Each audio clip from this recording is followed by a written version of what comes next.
You're on camera. Say something. Last night and night before, there was 3 women walking down the street that way. I saw them. I said, hey, you 3 women, why are y'all walking down the street that way? There's nothing down there. And they flew away. I said, oh, them was some birds.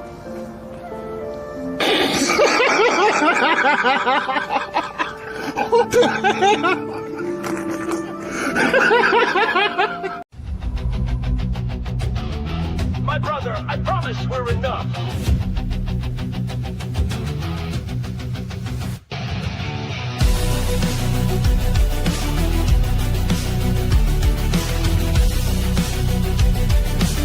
In the shadow of despair, we rise again. With every heartbeat, a promise to defend. Through the darkest nights, we find our way. Together as one, we won't go astray. In the storm's embrace, we hold on tight. Bonded by more than blood, our guiding light. Through the trials we face, we'll never part. This strength and courage is our undying art. And please don't give up on this, my valiant heart. In the face of fear, I promise I won't fall apart. Through the fire and the rain, for you I'll stand tall. Take my hand, and together we'll never fall. My brother, I promise, united we're enough to survive this trial. Hey amigo, like examine book. Hey. It's gonna take a lot to flip this line around. More than cutting lore into a different mood. I miss the rains down in Africa. Gonna take some time to be understood.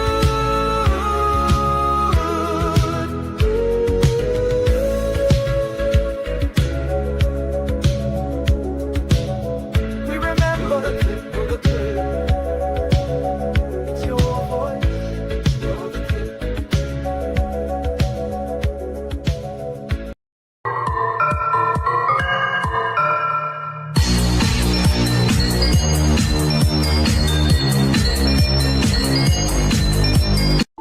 Took a little bit of ice, a little bit of strong.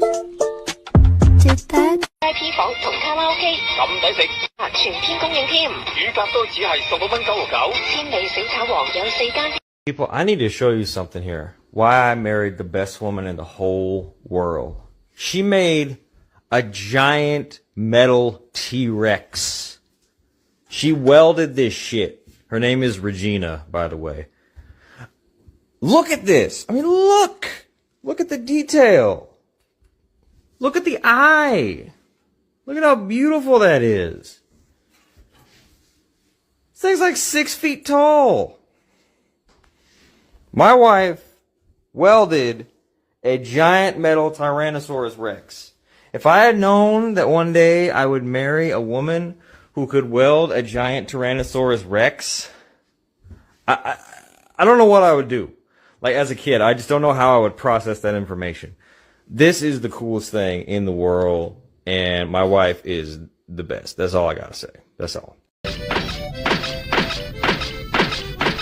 Let me guess, Tiny, a small salad? Kakaroto. We serve food here, sir. I got it already, Squidward.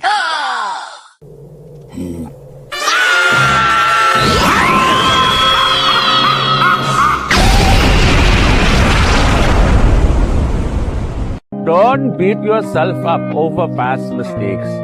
You are going to fuck up again in the future, quite possibly in a most spectacular fashion. Why worry about yesterday's fuck-ups when you have tomorrow's fuck-ups to look forward to? You are a fuck-up, and fucking up is part of your growth process. Embrace the process.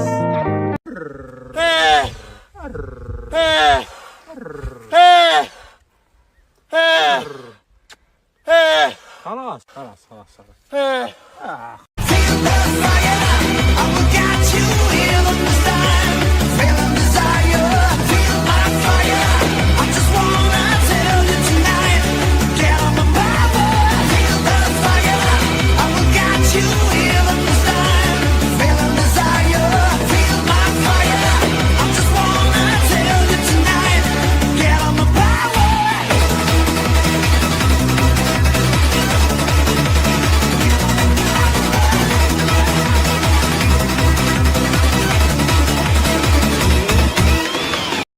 could be Trump.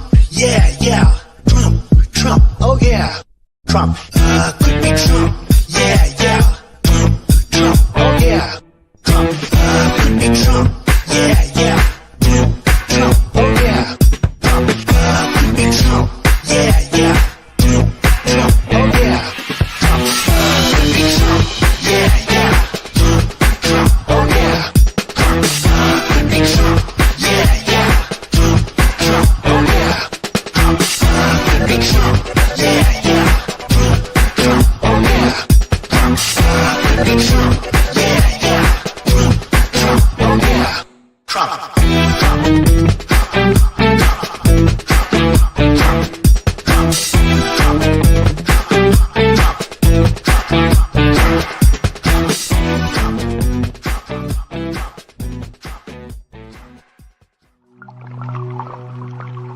And kneel and be amazed at the touch of the black man. I bring life.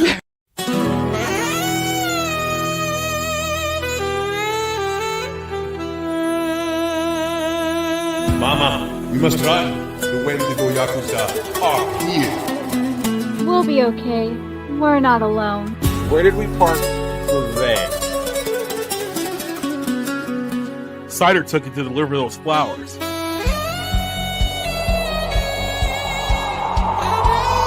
you all don't stand a chance. Underneath the moon's cold light, whispers linger in the night. Shadows dance with subtle grace. Secrets hide in every space.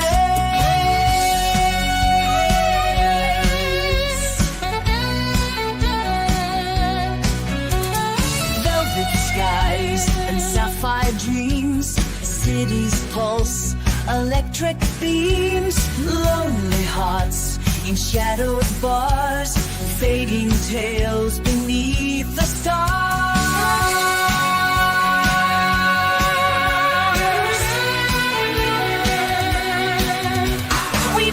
In twilight's tender glow, where time moves soft and slow, eyes meet in a silent song, in the night where we belong.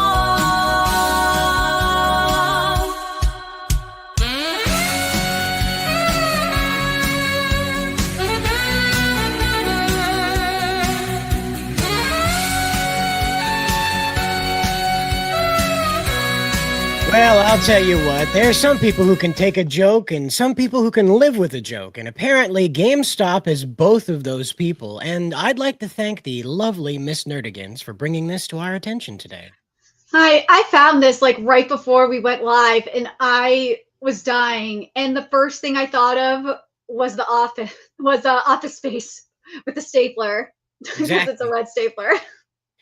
They had posted one a little earlier that was to that effect, a little earlier, but you'll check out this one here right now while I bring up the other one. You've got the Switch 2, of course. They're talking about their restock that they had to take care of because of whoopsie cadoodles there with the stapler and the previous mishap, one might say. And Yeah. so this is what they posted a week ago when all this happened, okay? So this is real. This is the real GameStop. You see that with the neat little golden 1.8 million followers. We love you, da-da-da, that stuff, you know? So here we go. This is actually the company, what they posted in response to the story about the staples getting around. Oh, there it is. What? Here, let me just go ahead and get that from you. Great. That was the best thing they could do, and of course they're running with the joke still, because you know they've learned how the internet works. Of all the companies out there in the world that have learned how memes work, it's GameStop. You remember it used to be a meme you call up and ask for Battletoads? Yep, I worked at GameStop when the Battletoads meme started. So you know. I was there from like 2008 to 2010. So that was like I think that was right around the time it was starting or was already in full swing. So yeah, it's been going for over a decade. And of course, they've repeated the red stapler, the infamous red stapler from Office Space, now repurposed into being a meme to describe the whoopsie cadoodles a certain GameStop in New York experienced.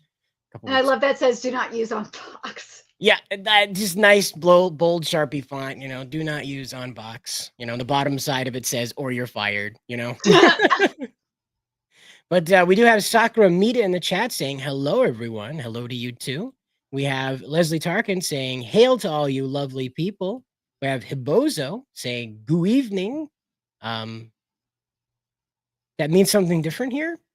But speaking of things that mean different things to other people, how do you folks feel about Yu-Gi-Oh?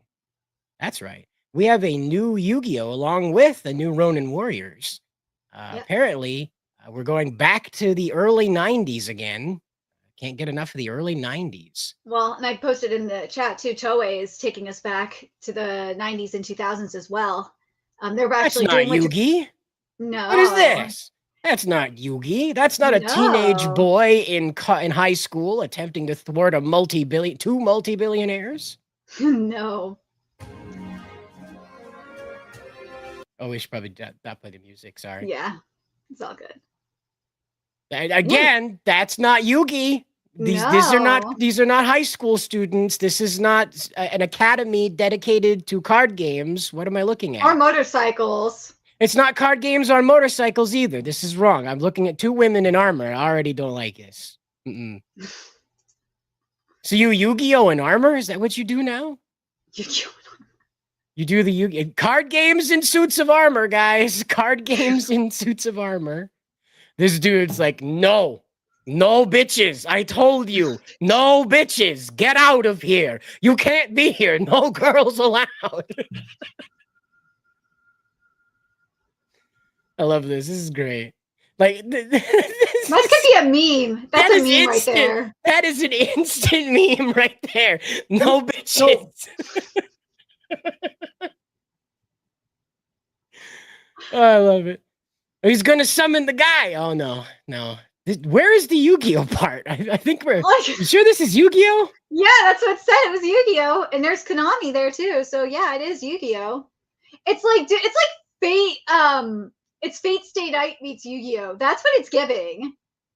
Yu-Gi-Oh card game, The Chronicles, and it doesn't even have the Yu-Gi-Oh logo. I'm very confused, Konami. Why did you do this, Konami? What have you done? Is weird.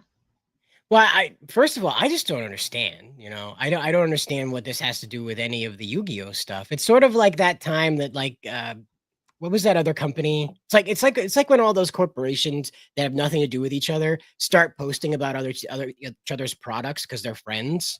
Yeah. And this just doesn't feel Yu-Gi-Oh-y. I mean, like that guy in the back does, like that blue guy in the back there, that guy does. But like, we didn't see that guy. We saw this lady and that thing. And it really does look lady. like Fate. Like I just can't unsee Fate. Yeah. Fate Stay Night. That's what this is. Yeah, Hubozo says the same thing. It looks like Fate. It's Fate Stay the Yu-Gi-Oh. Fate Stay the card game. Ugh. Well, you know, this guy, he's my favorite. Or it's like Fire Emblem too, if you think about it. It's like a little bit of Fire Emblem, a little bit of Fate. Yeah, not a lot of Yu-Gi-Oh though. That's a big problem That's here. The problem. Not a lot of Yu-Gi-Oh. You'll have to let us know what you guys think about this, because I don't know if this is meant to be related to Yu-Gi-Oh at all. If this is just another thing that's like we're doing something completely different over here now. A little look over here. This is what we're doing.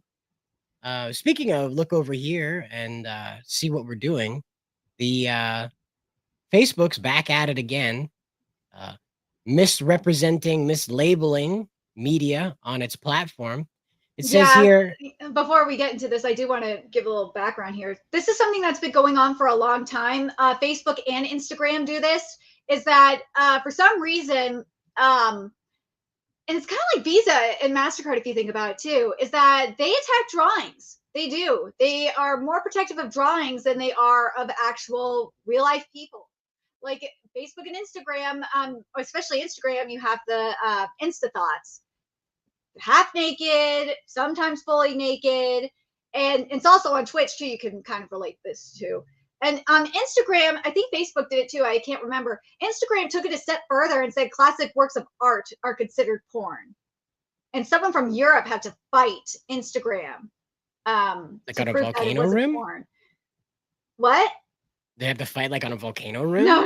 No, it wasn't that cool. Okay. No, whatever. it wasn't. But yeah, but you get what I mean. It's really getting that ridiculous. But yeah, so in this situation, this was livechart.me, and if you're an anime fan or a hardcore anime fan, you know livechart.me is fantastic for to track anime. Like even the most obscure anime, and they have like countdowns and everything. And they're a fantastic source. They're meta powered? It's their Facebook page. Meta is Facebook. So but yeah, but you can read the tweet. I just wanted to give a little bit of background on the kind of situation we're dealing with. Facebook and Instagram have been like this for God knows how long. I want to say almost a decade they've been like this. It's the weirdest thing. Do you guys deal with this? Do you guys get your stuff shut down because it's anime and they just particularly pick on anime? Is that what goes on here? Well, on Facebook and Instagram it happens, but yeah. I don't know if it happens on Twitter. I know it happens on Twitch, but I don't know. I don't think it happens on Twitter or YouTube. A lot of crazy stuff on X, so I don't think it happens on X. There's a lot of crazy stuff happening. Yeah. I don't know what's going on with my Wi-Fi connection. StreamYard is telling me it's upside down. My Wi-Fi is like 2 arms length from me, so it's not a distance problem. I don't know what's going on. The sun is setting, so I assume the radiation from the sun is causing the Wi-Fi to go out and for me to develop turbo cancer. So just have to bear with me. So anyway, thanks, sun. Thanks. Appreciate the light and the heat, not the cancer.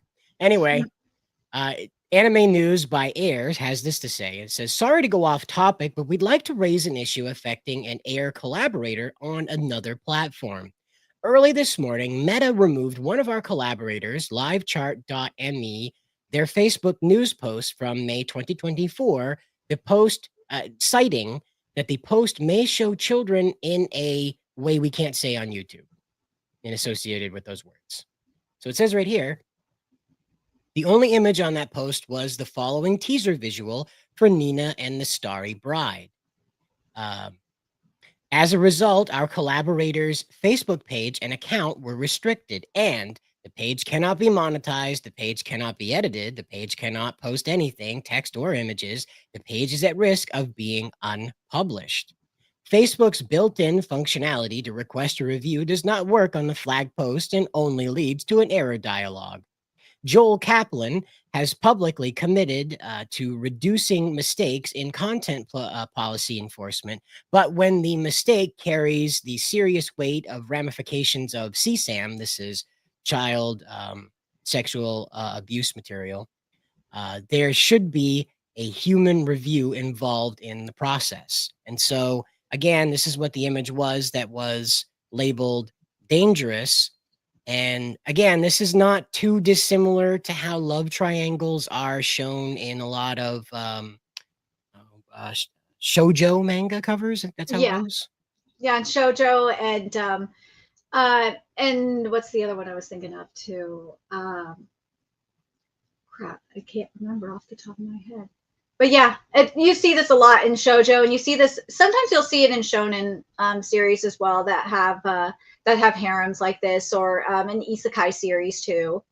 And so again, this goes back to COPPA, the Child's Online Privacy and Protection Act, and that outlined that cartoons are treated with a separate veracity than simple nudity. Whereas you can go on YouTube right now and find all sorts of very colorful things involving the naked human form, plain to see for any child at all, logged in or logged out of YouTube. However, when it comes to cartoons, when it comes to what is deemed animation, 2D animation, 2D visuals, the law says that these must be treated with much more aggression. And so that is what results in stuff like this, and why Twitch is attacking VTubers harder than they are the flesh tubers. I still can't get used to that name. It's weird. But it's what the VTubers. It's what the VTubers call the IRL streamers. They call them flesh tubers, and it's just because it's mostly women. It just seems oddly suggestive. But either way, But like the thing again, that's weird about it is that this character, one, it's fully clothed. She's fully clothed, and two, course. like she's an adult too. So it's like, what the And heck? again, And now they I don't- remember the other genre I was thinking of too is Josie, which is for all Right. women. That's a female genre. It's Josie. Yep. And so again, like that is what you're looking at with this is that this is very typical, very normal to see in like romance stories that have a layered romance happening. It's not just a straightforward boy meets girl. There's occasionally another person involved in it because people tend to like that drama for some reason. So either way, that's regardless of what Facebook did here, is that they decided that this was destructive, dangerous, and exploitive, and they decided to get rid of it and lock the page that posted it, treating it as though they had posted something that was child exploitive. And so this can't be allowed to continue. What we have is we have a lot of revision going on in government right now, and COPPA needs to be brought back up. That with the law in Texas trying to stipulate that things that are vaguely stuff that makes them uncomfortable involving animation and 2D visuals can be banned. I understand stuff that's like out and out meant for sexual entertainment, but the laws that are coming forward to try and compensate for the holes in COPPA, if you will, the laws that are coming out to kind of protect that are too vague. Okay, now COPPA has an opportunity to come through and make sure that this stuff doesn't happen again, that this doesn't get yeeted into the you did bad things oblivion of Facebook, and then a perfectly innocent post that is perfectly innocent doesn't end up being completely trashed, and then the reputation of the poster completely trashed with it. See, this is why you keep running into tourists. You know what I think it is? I think it's kind of like the Protect Act. When the Protect Act went to the Supreme Court, I think it was in 2008. It was, and they had to overturn that little portion of it about it including drawings and fake depictions, and this is for CP, mind you, and the definition of CP was just of obviously actual kids or drawings based on actual kids, not fictional kids, just based on actual kids. I feel like that's what needs to happen here with COPPA, is that it needs to go through something similar to what we saw revisionist wise, similar to what happened with the Protect Act. And until that happens, I don't think anything's going to change. Well, the thing is that we just need to blatantly make it clear that unless it is depicting nudity, it's not subject to COPPA. And that's very simple. It's very simple. Unless it's depicting nudity, it should not be reviewed under the COPPA guidelines because it's not part of COPPA at that point because it's not depicting nudity. Again, you will run into characters that are dressed in bikinis that are enjoying a popsicle a little too aggressively. You will run into those. That's perfectly a fine thing to have an objection to. However, that character is clothed. What this Facebook censor did is this Facebook automated censor came through and said that this was child exploitative material when it couldn't be further from the truth. I hope the publisher hears about this, the actual producer of this anime, the company behind it hears about this somehow and decides to start taking action behind this, because this ruins their reputation. Because what gets around is that this Facebook page was nuked for posting CP from Japan, and then the name of that anime gets dropped. And people assume that anime is CP. That's how those 4 steps go, and they go real quick. Facebook has now committed libel against the producers of this anime, not just the website, the page that posted this, but also the producers of this anime, by suggesting this promotional material is child exploitive. Now, I don't know about you, but I got 2 eyes, and that girl and that guy and that other guy aren't doing anything I haven't seen in manga covers at the library, at Barnes and Noble, at BAM for the last 30 years. Nothing, well, 20 years anyway. Nothing out of the ordinary. But something that was pointed out in that Era pointed out in the post is that this kind of thing needs to be done by a human. It shouldn't be an AI. I think that's part of the problem. And it's the same thing with, like, I got to bring up Twitter premium customer service, especially with my situation and my shadow banning and all that. the AI for that customer service is horrible. Like I requested multiple times, I want to talk to a human. I want to get this resolved. I want to see what is going on, what is causing this hole or what is causing this to happen. And hell, like there was someone impersonating me and my followers tried to report them, you know, for impersonating me and they couldn't even find my account. You even couldn't find my account when this happened. Yeah. And I tried to tell you know, premium customer service and they said it was just the AI. They wouldn't let me talk to an actual human. Right, and that's the thing is that like when I tried to search Nerdigan's at Packer Girl name, you see right here and her screen name right here. When I tried to search that by typing it out as it's spelled right here with the @ sign, X would not allow me to select her account as being impersonated. I don't know how that happens. It showed me every other Packer Girl that spells it like that, but not her. It was such a bizarre situation to find myself in because I'm literally reporting the quote tweet that Nerdigans has. So it's like her account's right there. It was like being gaslit by X right in front of me. Like I'm looking at her account right here. How are you doing this? And that's how this works now. Yeah, and it's like we can't some things like this. You just can't have AI and rely on AI for it. Because all the AI is telling you, all the AI is telling you is, oh, just the help page will help you with all this. I'm like, no, it's not going to help me with this. It won't. And I don't think people understand that. And I see people just rely on Grok for everything. I'm like, Grok is not going to solve all your problems like you think. It's getting so funny. It is funny. So funny. I haven't used it. Well, my favorite is when they reply and they go at Grok, please explain this like a Jamaican man. And it'll do the most stilted characterization of a Jamaican man, like trying to relate to you global politics. Oh my god, I'm not gonna lie. What that makes me think of is when Siri and also Cortana first came out, and everyone was doing like getting them to say like the most bizarre shit. That's what that makes me think of. Is that in particular? It's more fun. It was way more funny back then because it's like you get to hear them talk. You get the voice like this with Grok. Unless Grok is talking, I don't think it's funny. No, if you have the premium account, you can get the app, and the app talks to you. Oh, the app! I know I could. The Grok app. The Grok app will talk to you. Yeah, it'll tell you a story. You can ask, and it's pretty off the hook. So if you want a story that'll make your whiskers twinge, there, it'll give it to you. That's for sure. I don't trust it. I don't use Grok. I won't download it. I just don't trust it. I'm not perfectly fine. With it. Cortana, I don't blame you. Well, Cortana and Siri are like I don't trust Apple, so I've never really used Siri. I have always used Cortana, and that's like Microsoft. And Microsoft is a lot more. Microsoft has its issues, but I think it's a lot more secure than say Grok is. Sure, it depends on what you're talking to Grok about, though. I'm not asking Grok about state secrets. Who would do that? But speaking of state secrets. Oh, before we continue with this, we did get the update that the request went through for live chart and everything is getting reversed. Finally, Zuckerberg came out of his underground city.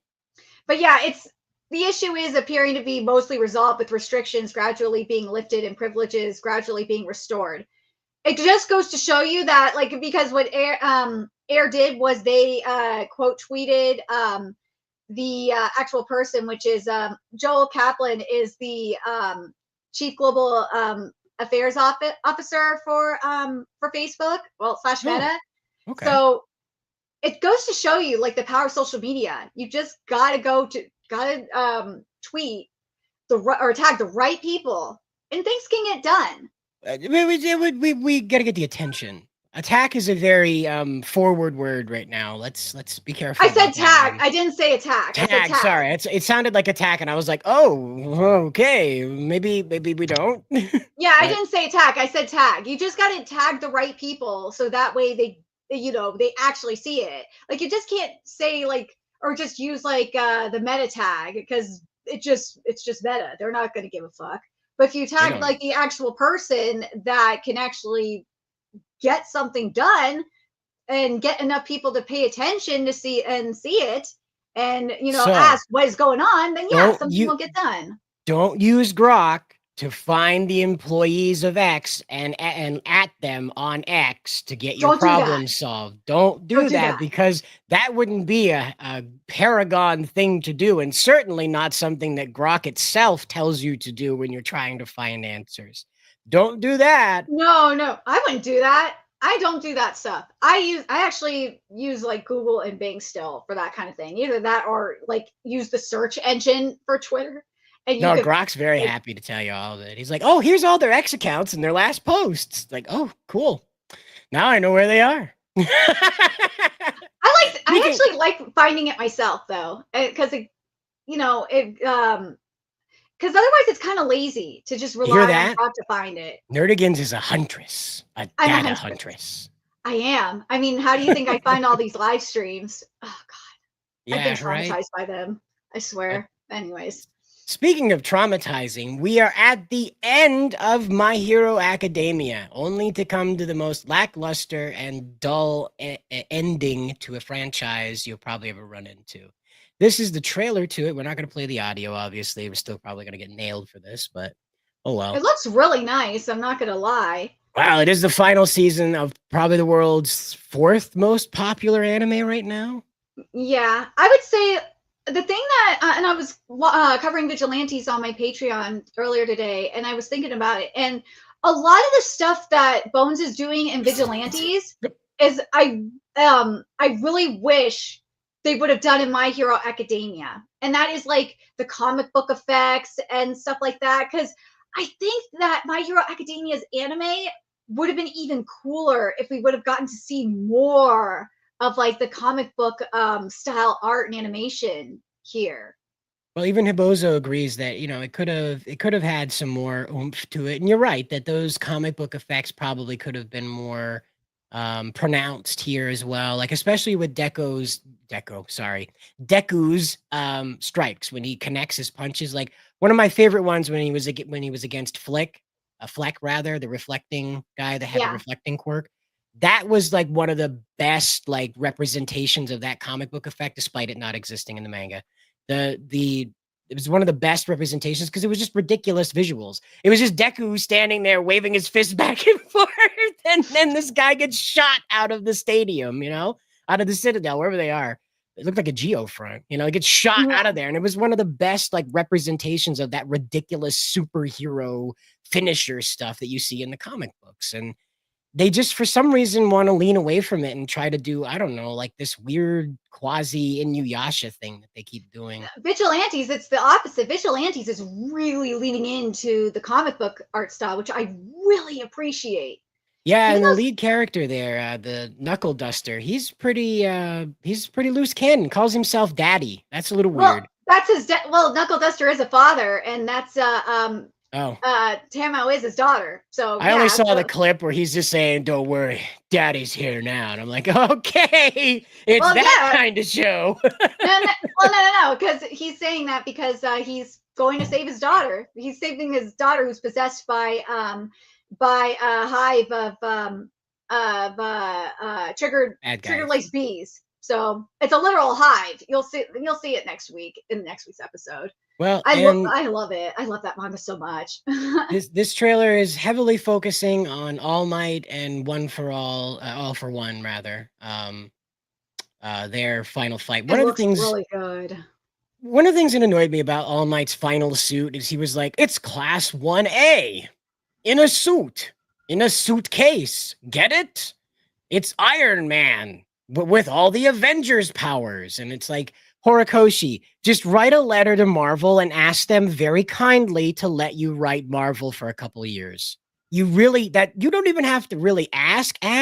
You just have to say, "I want to write Marvel for 2 years." And they'll say, "Thank you. Here's a plane ticket. We've already got an apartment for you. Do you like your sushi cold?" And that's all he did. He was just like, what if Iron Man did all the Avengers things? And I think that was like in the 90s they did that.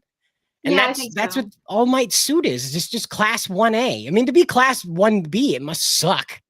Like you see all that, like, oh well, clearly All Might's got a favorite. Well, Class 1B did their thing too. Like, well, yeah, but they didn't get an Iron Man suit made to mimic their powers. That frame right there looks so sick. Well, That yeah, could be they've one of got. the best animated scenes in the entire anime. It looks sick. You got to wait and see because like this gets pretty nuts throughout the whole thing. You know, No, I'm just talking about like in terms of like the line work and the shading and stuff like Oh that. yeah, okay, yeah. Like that's what I mean in terms of one of the best like animated is in terms of the line work and shading because Bones is not really known for like line work, shading, detailing, and stuff like that. But like that frame there was beautiful. It was really nice. Well, and you know, as usual, we're getting the Deku Oh. struggles with his personal qualms about beating people up 6 seasons into having to overcome that resistance. This is why Koichi's a better character than Deku, and why this is just it's just more proof that Horikoshi can't write for heroes, but he loves his anti-heroes and villains. That's Well, what yeah, he this writes is. horror. A hero is sort of like completely ungrounded territory. It's why he didn't know what to do with All Might. All Might was just sort of like, well, you're not strong and tall anymore, so we're just gonna have you stay over here and like act aghast at everything that's happening. That's your role now, is to just be whoa all the time. And for like 3 seasons, that's all Might did was go whoa, and that's it. That's all he did. And again, like I have my problems with Horikoshi. His writing is his writing, but when it comes to the editorial team, they really needed to come through on this last season, and it looks like they're really trying to cut to the chase on this. The chase being that Deku becomes a McDonald's manager. Yeah. That was we didn't even know who his dad was, by the way. This kid who has all this heart and all this drive and all this destiny, his dad never shows up, never mentioned. He just fell from the sky. Perhaps his mother was the virgin Japanese lady, and she just had this miraculous birth of this perfect boy. Nope. Don't know anything about Deku's dad. Everyone thought it was AFO, and then people thought it was All Might. And if you think about how All Might was when he was a young guy, it might have been. It could have been. No. But the oh no, like they when you listen, go ahead and go back to that the All Might 2 Heroes or whatever that one was where Deku meets All Might's old buddy and his daughter makes that thing for Deku's arm. Where they're on the island there, that man-made island with all the heroes. And those guys are talking, and it's alluded to that All Might used to have very loose morals around women when they're talking. And it's quick, and you catch it if you're a guy. You catch it if you're a guy, because that's how guys like to each other. And that so it could be that Deku is the daughter. Yeah, sometimes with all the crying, for sure. Could be the son of All Might, but we don't know. Like again, like this happened with Fire Force too. It did. Well, Toshinori didn't really get a backstory to where he kind of came from. He was a student who was inspired to fight to become a symbol of peace to chase away the brazen attitude of the villains. And so that didn't really lend itself to where that guy came from. But for whatever reason, Horikoshi's like, nah, Deku's fine. You don't know where he comes from. Meanwhile, Naruto had like almost 3 movies dedicated to explaining who the hell his dad was. We don't get it in Fire Force either. So, and that really pissed me off. Oh my god, I was so mad because that's why I don't like Fire. Like Fire Force is good, but God, just there's little things that are missing from it for it to be like complete. Like not knowing who Shinra and Sho's dad is, and it like we got close to it before, and then it was just like, nope, you're not gonna find out. And it's like, God damn it. Why you do that to me, Okubo? It's very frustrating. We're not going to probably get in the anime either, which really sucks. Well, of all the places to try and explain this, you know, maybe the anime ending here will sit back and say, okay, Horikoshi, you made him into a McDonald's manager. We're going to do the Digimon thing and flash forward 10 years and show them all with their children and happy and not at war. So, well, we did get the epilogue. The epilogue, they weren't with, none of them had kids when we saw them in the epilogue. And at the time, they weren't, I don't think any of them were like coupled up, really. And, well, Deku is not a McDonald's worker like the memes are saying. He's a teacher instead. But I don't know why. Man manages the McDonald's. I won't hear otherwise. God, it's. Well, they say like how I became the greatest hero ever, and then they're like and then he's just. I get the spirituality Here's the thing. I of it. understand. Like the thing that got me was like people. I kept telling people, and I got shit in my comments when I was covering this at the time. I said from the very start.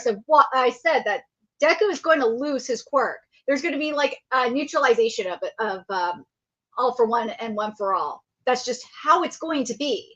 Mm-hmm. It was set up that way, and Deku's going to lose his quirk and be quirkless. If he's not quirkless by the end of the manga, I'm going to declare shenanigans. And he is quirkless. I forgot to take into account that about how All Might still had a little bit of quirk left to an extent, because otherwise I was going to be like, yeah, that's a little bit of Gary Stewness, but nah, yeah, he still has a little bit of quirk left, but it's slowly leaving him. He wasn't given a quirk, thank God. My Hero Academia is Gary Stew the anime. Like, come on. Like Deku in his first episode completely shattered his body, and then the nurse there, she just gives him the kiss and fixes him. Like it's obviously like this 12-year-old managed to quasi master his power on his first go. It would have been full. No, it would have been full Deku Stew if Deku Stew. Yeah, if One for All would have like left him with a quirk, or if he would have had like a quirk all along. And I would have been so pissed if that was the case, because Deku is not like Koichi, where Koichi was. I'm gonna spoil it. You have to deal with it. It already happened in the anime anyway, where Koichi's mom like literally suppressed his quirk, like abused him, like hit him because Koichi had like a flying quirk, and she was scared that he was gonna fly out the window, so she had to like hit him.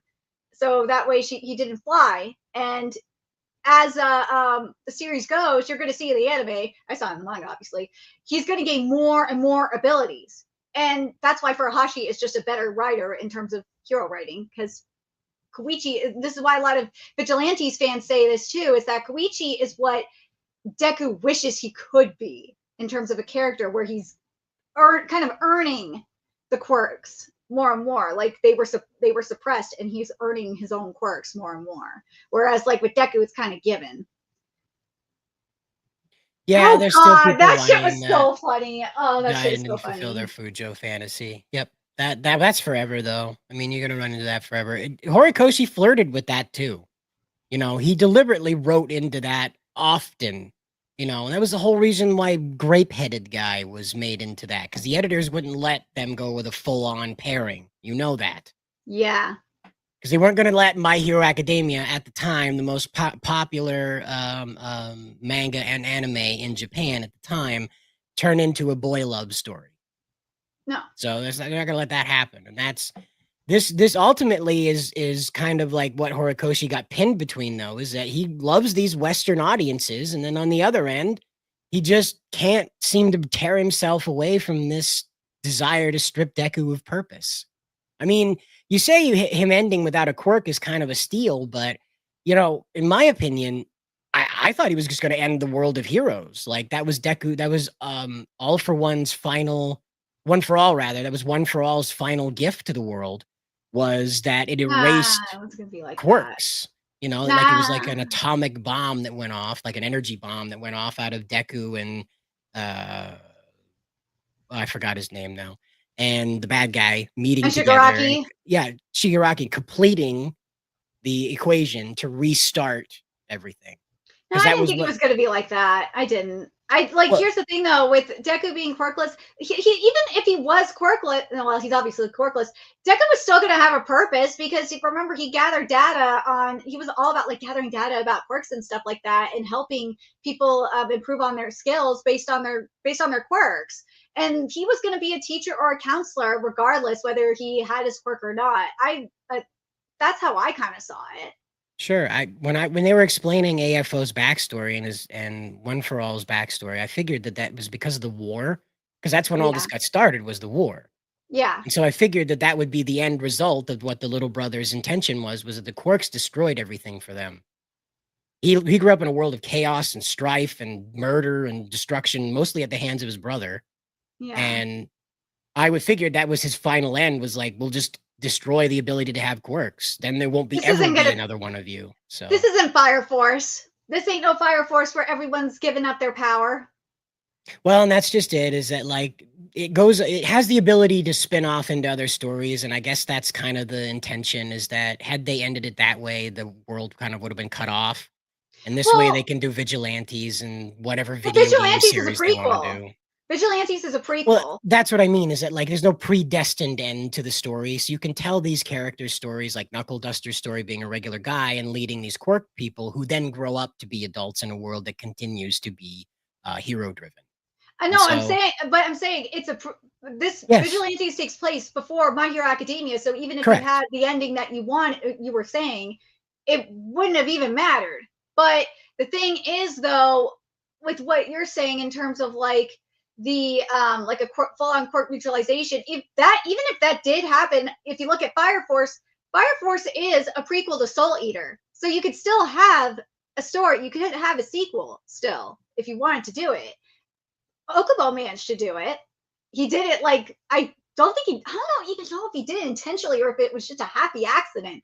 I don't know. I don't think we'll ever know how that happened.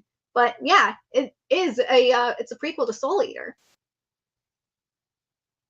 Well, and we do have people that don't want to engage with vigilantes. I understand it because of the I censorship. understand it. I just want to say that you ought to get used to that. That's going to be happening a lot because Japan has made it clear that they are going to start catering harder to Western audiences. You've seen that interview with a couple of game makers where the guy expresses how frustrating it is to work with the West because the West has such rigid social requirements with how you can represent women and minorities and folks that are simply just outside of the standard Japanese person. So, which again, Japanese people find bizarre, but well, in terms of that, because I got to refer to the Pokemon leaks in regards to that.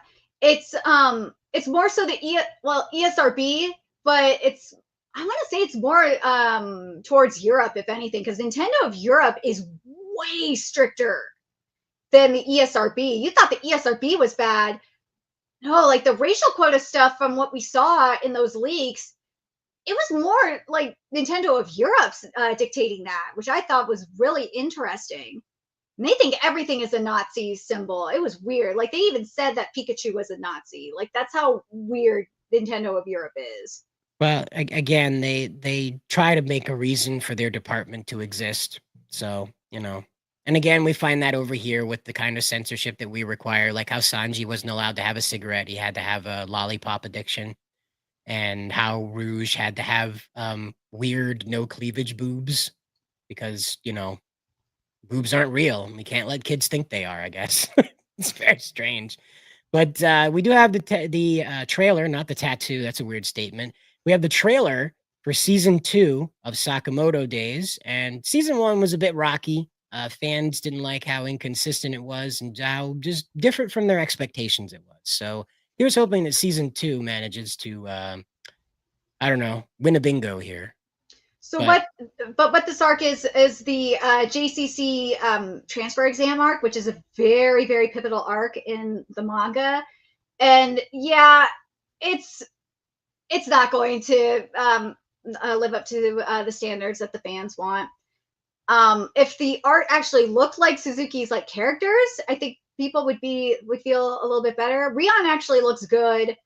The characters look a little bit better, but it's just not giving. TMS shouldn't have had this. I don't know why TMS had this. Why TMS got Sakamoto Days. Well, again, how contracts work and who's got scheduling. I just want to say, like who got scheduling and stuff. So I do like that for the flashback for Rion. That was nice, and that's Akira. They'll have to turn that into a lollipop. Can't stay a cigarette. Oh no. Rion, dude, I love a cow. She looks okay. She could look a lot better, and that's still not Nagumo. Nagumo looks horrible, and I'm really, really pissed about that. Well, either way, the movement looks a little bit better, but But Yeah, yeah, we're getting the cows this season, which is cool. But God, I really wish that UFO table would have gotten this one. This is one that UFO table should have had. Because UFO table anime studio wise is more like specialized in action art animation. Sakamoto does some really goofy stuff with guns. Japanese think a 9mm is a howitzer. Yeah, you know, that's the thing is that like everything else in Japan. Well, think about it. The katana, you've seen a katana slice a giant robot in half. You know, they obviously like to play with the physics and capabilities of machines to make it more dramatic. Also, like one of my favorite things was like seems to be that every like magnum pistol that a character has is a 50 caliber. It's shooting Oh yeah. softball sized bullets out of it. I love Oh my every gun that's God. not a revolver or a regular police issue Glock. You know, like Glock style gun. If it's any bigger than that, it's a Magnum and it's shooting like softball sized rounds out of it. It's amazing. Studio Dean would be acceptable too. No, Studio Dean would be awful. Oh. Studio Dean is horrible. Oh. Studio Dean was the one that ruined Nanatsu no Taze. They did Nanatsu no Taze season 3. Like Studio Dean is horrible. Mm. They are bad. Them and JC staff are like probably the worst. Okay, I'll take your word for it. I you know, I don't know. I do have seen, yeah. Anyways. Oh, Hibozo's here and says, well, there is no gun you can buy in Japan. It's fancy. Right.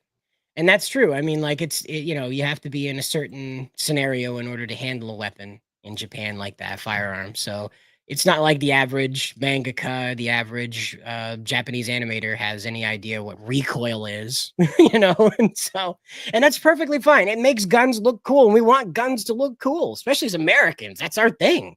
So of course we want a 9mm to look like it can blast a hole through the side of an armored tank.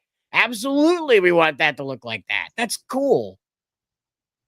But, oh my God, the Snyder fans are going wild. They are they want everyone to spoil like the upcoming Superman movie. God, what? Okay. They're so salty. I don't understand why you Snyder fans are just so salty about this. Like, come on, man. But I like what James Gunn said here. Here, let me share the screen because this is really funny. Okay. Let me also make my screen bigger here. So James Gunn, so here's the thing that was said here. This is, of course, on Reddit that they're saying this. So stand up and fight for Snyderverse on July 11th. Fight for our Snyderverse on the Imposter Superman release day. Here's what you could do to make a difference. Post spoilers everywhere. People are less likely to see or enjoy the movie if it's already spoiled. Oh God, we're gonna have review bombing. Oh God, leave bad ratings on review sites, and we know for sure Gunbots will post fake positive reviews. Oh God, they're calling gun fans Gunbots. Jesus Christ. So we must let people know the truth and balance the bias out with realistic scores.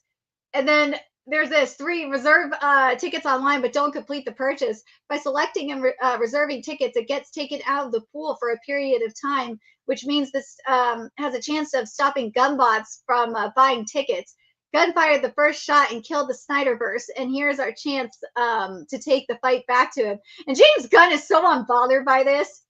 He said, I think we'll survive. I'm not sure the 8 people that listen to that guy are going to impact the course of events. Well, you know, it's one of those things where I'm not quite sure what they're trying to accomplish. Zack Snyder moved on, and he even got his Star Wars ripoff canceled by Netflix. So, you know, that's over with. Or Amazon. Whoever was producing it said, thanks, we've had enough. And that's over with. They didn't even get to do the Avatar thing. So again, I mean, you're looking at this right here with the Snyder people coming out and being like, we need to make sure that James Gunn knows that we're still mad at him so many years later.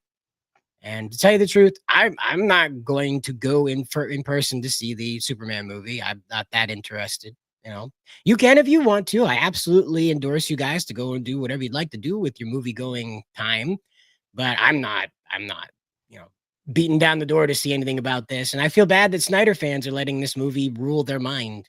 You know, there's nothing wrong with what I James understand Gunn to has a point. put, you know. I understand to a point, like why they're pissed. I'm still mad that I'm not going to get Man of Steel 2. I'm not happy with how Henry Cavill was treated. Like, I understand being mad about that, but this is too much. Like, stop.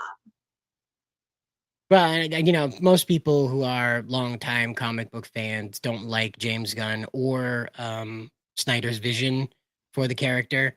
So it leaves, once again, the comic book buying audience that supports, and continues to support Superman, you know, out in the cold, because we've got all these other people we've got to bring into Superman who just aren't into him, apparently, for some reason. It is what it is, I guess. But Snyder, of course, had the theory that if we just made him depressed, that would bring in people who doesn't want to see a sad Superman moping around everywhere. And then James Gunn's solution was, you know, a Superman that's a little too global for his own good.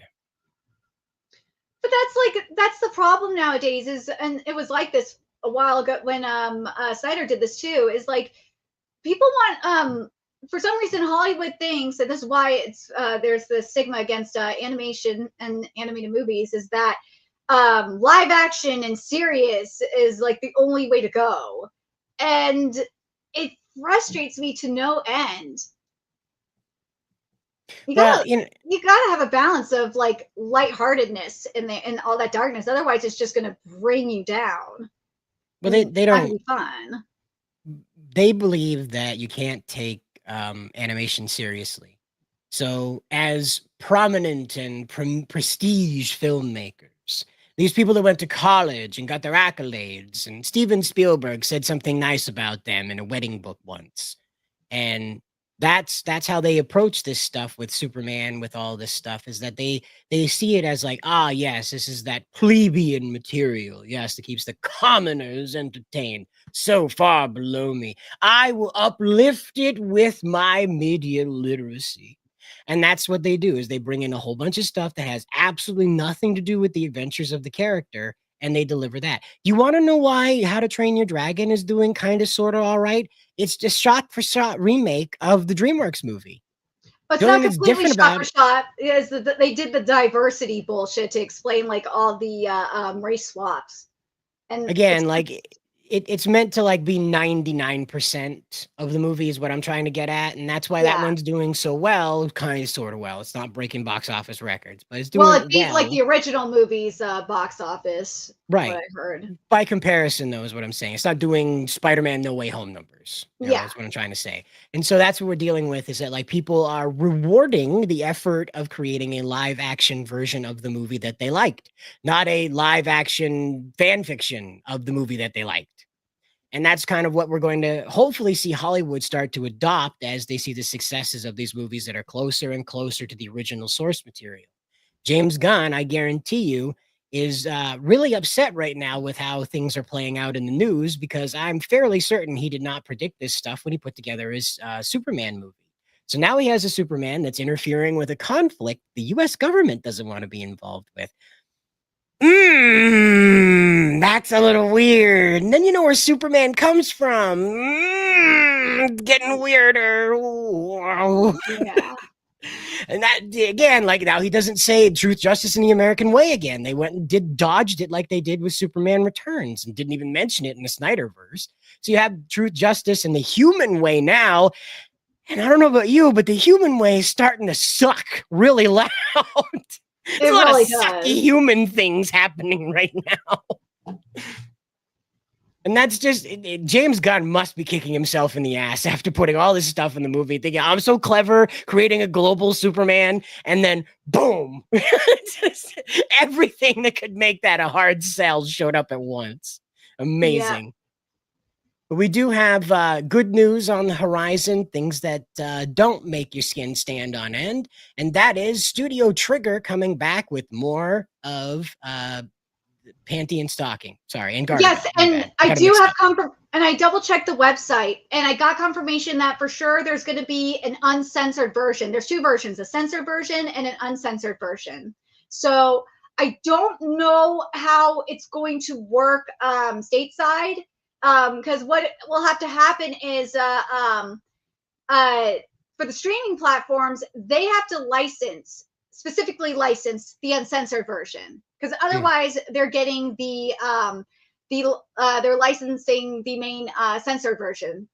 So we'll see. We'll have to wait and see how it's going to happen with Crunchyroll, for example. With Please Put Them on Takamine-san, they license both the uncensored version and the censored version. I would imagine Crunchyroll would be doing both. I know. I think Amazon is. I know Japan, Amazon's getting it. I don't know if Amazon in the US is getting it or not. But I'm hoping that it's going to be full. But yeah, if it's going to be fully, whether it's uncensored or not, on the official streaming services, you'll be able to get it on the pirate sites. It's gonna make it so, one way or another. Now, hopefully this doesn't get into territory that we can't show on YouTube, but no, it doesn't. I double checked it. Okay. The thing is with this is because this is based on Western properties, and given how Trigger announced basically every update for panty and stocking at American events. That's why I'm yeah, there's no way that this doesn't, the uncensored version doesn't make it out onto Western streaming platforms. But it looks gorgeous. I'm so hyped for this. And yes, we don't know if Jamie Marchi is doing the dub for this. We do not know. I just want to make sure. So the situation that this finds itself in is that panty and stocking have been about 10 years now, right? 2015 is when they first rolled onto the scene. I think it was 2014. It was 2014, I believe. Somewhere in the early 2010s, panty and stocking hit the scene. So this has been a long-running franchise story IP. It's been through multiple visual iterations, and it seems to be that this has been the most expressed version of it. Honestly, no, this is version. Well, this is the second season, and the thing that happened was it was going through licensing hell because of the whole Gainax situation. Because Gainax went under, and then Trigger went through legal hell to get ownership of panty and stocking. But yeah, the world premiere is going to be at Anime Expo. Anime Expo this year is going to be so stacked. There's so many mangaka coming, like the Gachi Yakuda mangaka is going to be there. Beastars mangaka is going to be there. And there's going to be so much. And also the world premiere for Gachi Yakuda is going to be at Anime Expo this year as well. So there's so much. If you're in the LA area and can afford to go to Anime Expo, this would be the year to go. And, as you can see, this is a continuation of the story where we left off before and introduces new characters. And those characters have carried their own tidbit of controversy, as our favorite demographic has already tried to stick a flag in their butt. So yeah, they're femboys. They are guys. They are not trans. If the usual suspects try to say something, then yeah. But from what I've seen, the majority, it seems that is a minority. The majority know that they are boys. The majority understand that. It's only a toxic minority that are saying that they are trans. As it should be. That's very fitting for that to be that way. A toxic minority. It's crazy. There's been a shift. There's really been a shift between what we're seeing here with panty and stocking, and also with now with what happened with Windbreaker, that there's been a shift to where the people that would be oh, these people are trans, are now recognizing them as cross-dressing men. It's the most interesting thing that I've ever seen. Well, again, they've had enough of it, The agenda has been run through the roof and back again, and they're just tired of it, and that's why people are happy to fight back against folks trying to steal these new characters, these femboy characters, as you call them, That's why they're fighting back against that. It's because they're tired of this. They're tired of every character everywhere having to fit into some stupid category that they're not clearly not intended to be in. It's again, it's the annoying thing where people see Optimus and Megatron fighting for centuries and assume that they're gay for each other. Like Char and Amuro are gay for each other. No, they're not. They just happen to be rivals who hate each other's ideologies hard enough to kill the other guy over it. And for whatever reason, they can't accept that the two of them have an amicable admiration for those ideas. The thing is that Char's not approaching things too differently from how Amuro would, and Amuro's not approaching things too differently from Char's. Where they come into conflict, like with most other rivals, like Optimus and Megatron, is how violent that correction is supposed to be. They both acknowledge there has to be a correction, but it's the violence like Xavier and Magneto. But for whatever reason, our favorite friends and their gradient flags that identify their personalities 100% like to tell us that two guys who don't like each other obviously want to have sex. I'll never understand it. Never in my life will I understand it. So annoying. But apparently, there's also some trouble down the way with the revival of King of the Hill. Yeah, so we got the trailer for King of the Hill yesterday, and I like what we're getting, like writing-wise. The writing is great.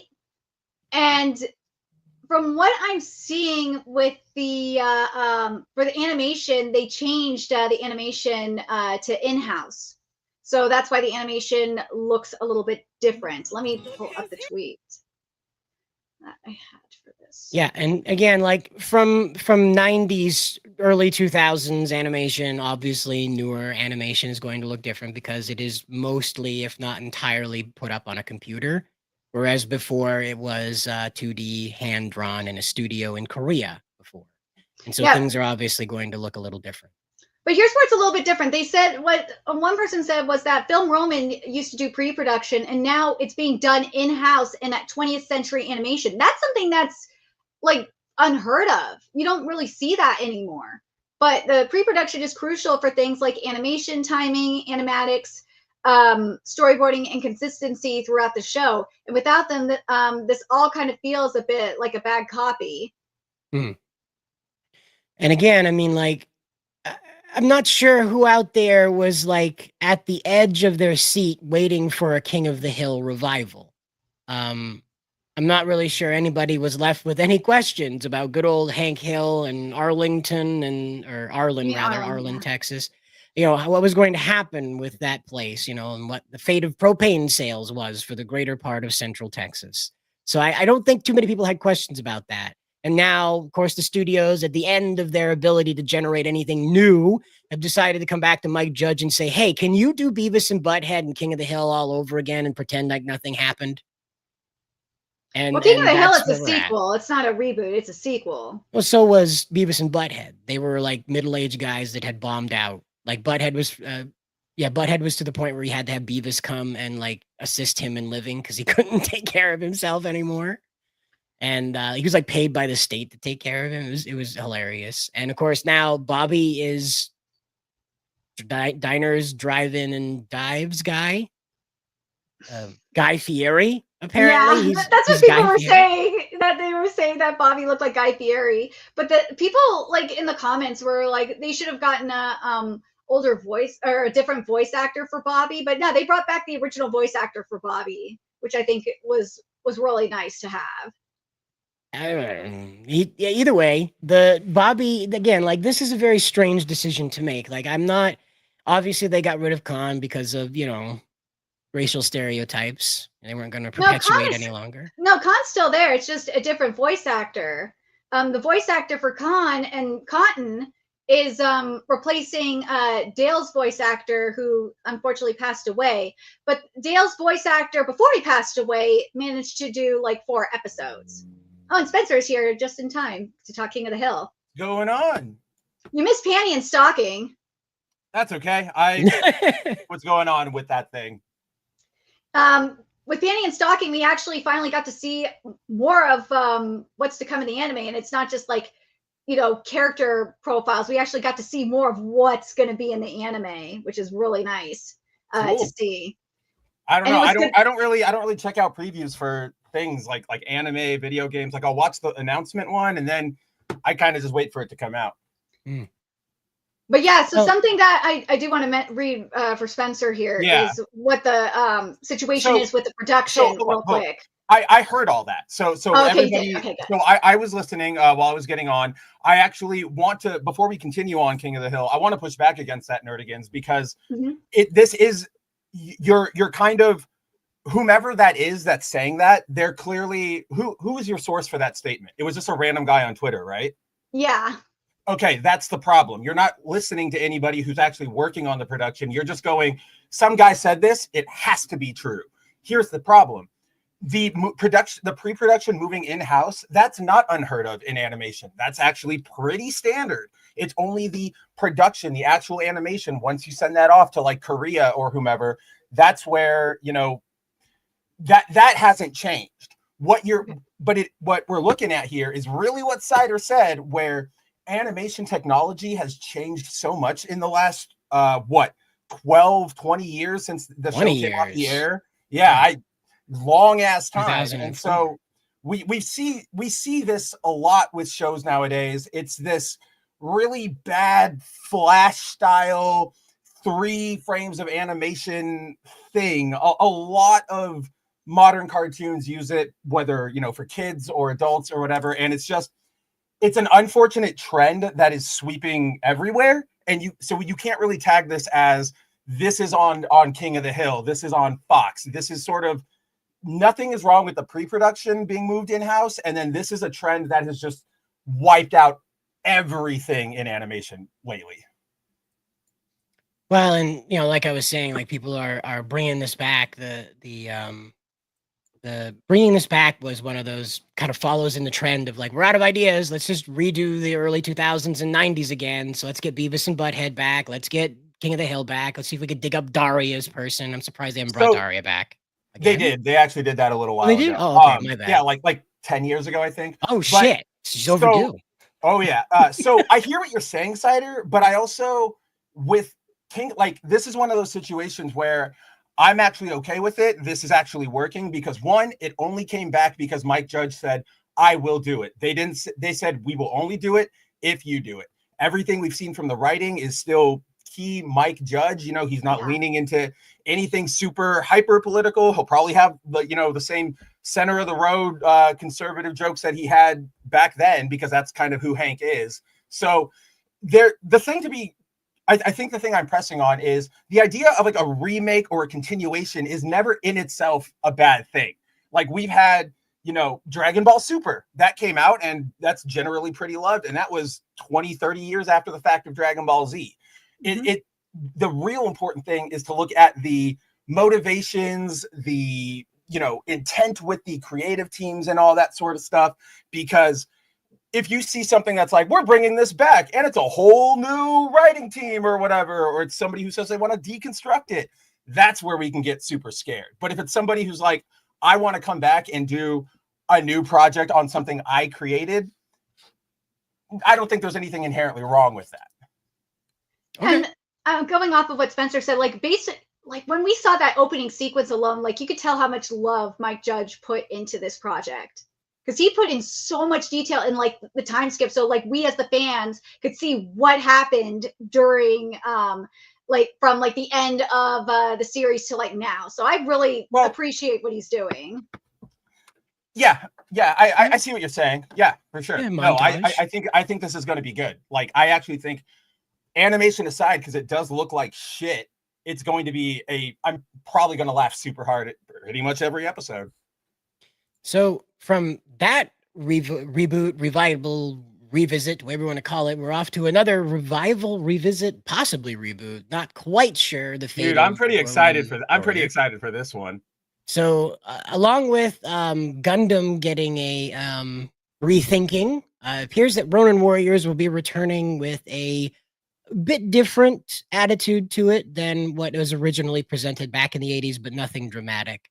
It appears that the successor studio is in control of this, and I want to say that this was for 26. This comes out in 26, but I could probably, considering it's already halfway through the year, probably. It's set to go for January 2026. So just after Christmas, we get the return of the Ronin Warriors. Now, as you all remember, back in the age of Moltar, back in the early age of Toonami, Ronin Warriors and Sailor Moon ruled the after-school time block if you were a Cartoon Network kid.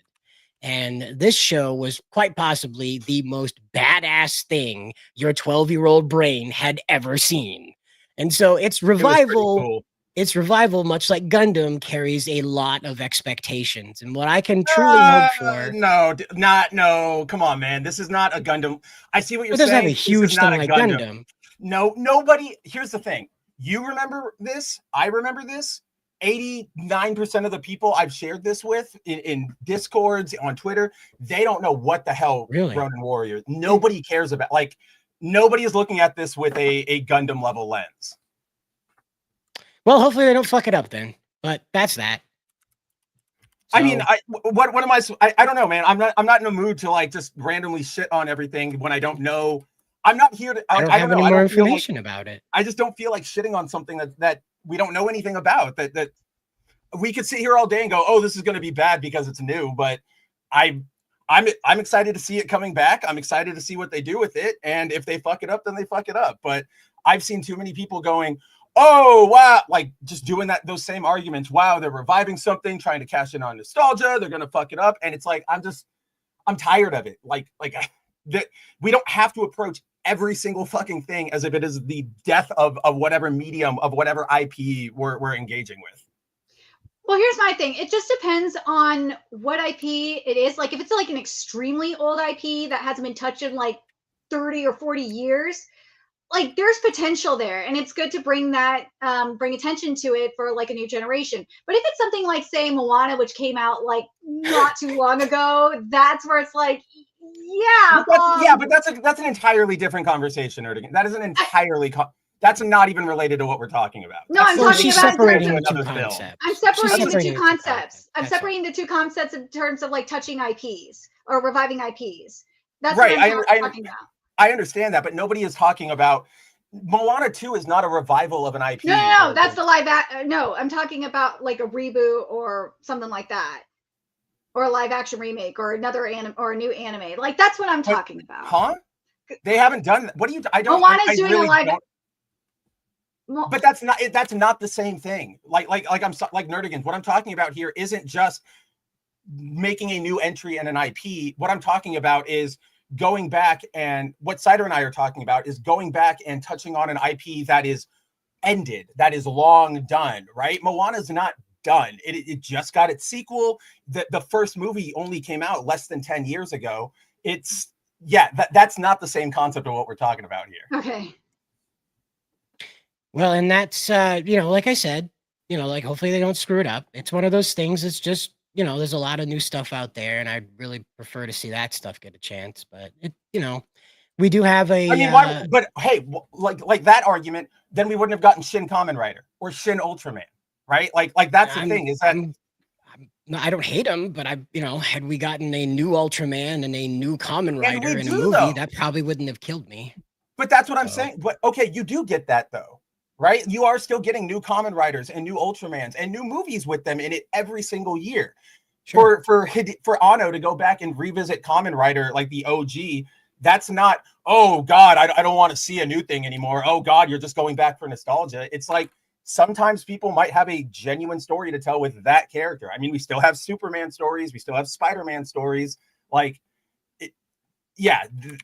feel like now we're just splitting hairs to find something, to find a reason to be like, oh, this is why I'm not going to be positive on it, or this is why I'm going to hate on it before it comes out. Well, thankfully, we don't need to worry about that with this new legacy style, play style within the new Metal Gear Solid Snake Eater Delta. I think that's how this is, Snake Eater Delta. I think Delta, yeah. That's the title. Solid Delta, sorry. But anyway, so way this works is that you have the new style of how you're basically playing in the third person with Snake, and then the legacy style where you have the up high sort of bird's eye view of Snake getting around. So you don't have to choose between your play styles with this This one's weird because it's sort of time travel-y suggesty too. So it's not exactly a redo of the story. We're kind of there's a suggestion out there that this snake is a snake from an alternate timeline, and he is proceeding through an alternate timeline. So it's not clear if that's exactly what's happening right here, but it's been alluded to that this snake is going through a different course of events. Has anybody alluded to that officially, or is that just a fan thing? Because that just It's sounds like what- stupid fan bullshit. It's what's been talked about in the trailer as you're going through. He's experiencing time differently. That this isn't how it went. That kind of stuff. And so they have a split here where they're trying to tell just a slightly different story with Revolver Ocelot. They're saying that this story has a different kind of story order of events with him in the trailer. So we have it right here. This play preview. As you can see, it takes you back to how the gameplay used to be with the up high, and it brings you down when you go sneaking. Whereas in this new style, you're over the shoulder with Snake when he's firing. So music's still good though. So you got to give it that. Also, I like how they're advertising it as well. So, but that's what we have to look forward to. So if you're a fan of the old style, you'll have that rewarded here. And if you're a fan of the new style, you'll have that rewarded as well. So good going, guys. And also that monkey game's at the end too. So we have that to look forward to. And speaking of things that are like a new, there's another new like Konami bonus game that they're adding, which seems pretty neat. So before we move on from this, the only thing I'm going to say is, so Metal Gear Solid 3 is easily one of my top 3 favorite video games of all time. Metal Gear Solid, easily a top video game franchise of all time. When this first got announced, I was pretty hesitant because when we started seeing everything, it looked really, really good. It looked really pretty, but it did the thing where it sort of, as they mentioned in the tweet here, they got rid of a lot of in that first reveal trailer, there was the piss filter, for lack of a better term, right? So if you play the original Metal Gear Solid 3, that game has a sort of yellow overtone over it throughout the entire game, to evoke that desolate post-nuclear wasteland feel, the Cold War, all of that, Soviet era fiction, all of that kind of stuff. And when they showed the trailer for this, nowhere to be seen. Then they did, I think it was like a month ago, they did the intro for the game. They showed it off here's the intro for Delta, and it's back in. So it looks like it's toggleable, but either way, I'm pretty stoked that they're doing that. Now, like that to me shows that this is less of we're just going to cash in and put a new skin on something and go with it. And it shows me that they understand the spirit of like actually what they're working on, sort of like the One Piece live action guys. Now, that being all said, I'm still hesitant, but they're slowly winning me over. In terms of the story being changed, I haven't heard anything about that, even from going through the trailer, going from all of my fan sites and everything. Like, I've heard nothing about this being changed or edited. Things about perceiving time differently. That's if that's what I'm thinking of, that's about Snake and his like training and it's this whole underlying thing to the story theme. So we'll see how it turns out. But at this point, I haven't seen anything about a story change, because otherwise I probably would have pissed my pants and written an article on it. Okay.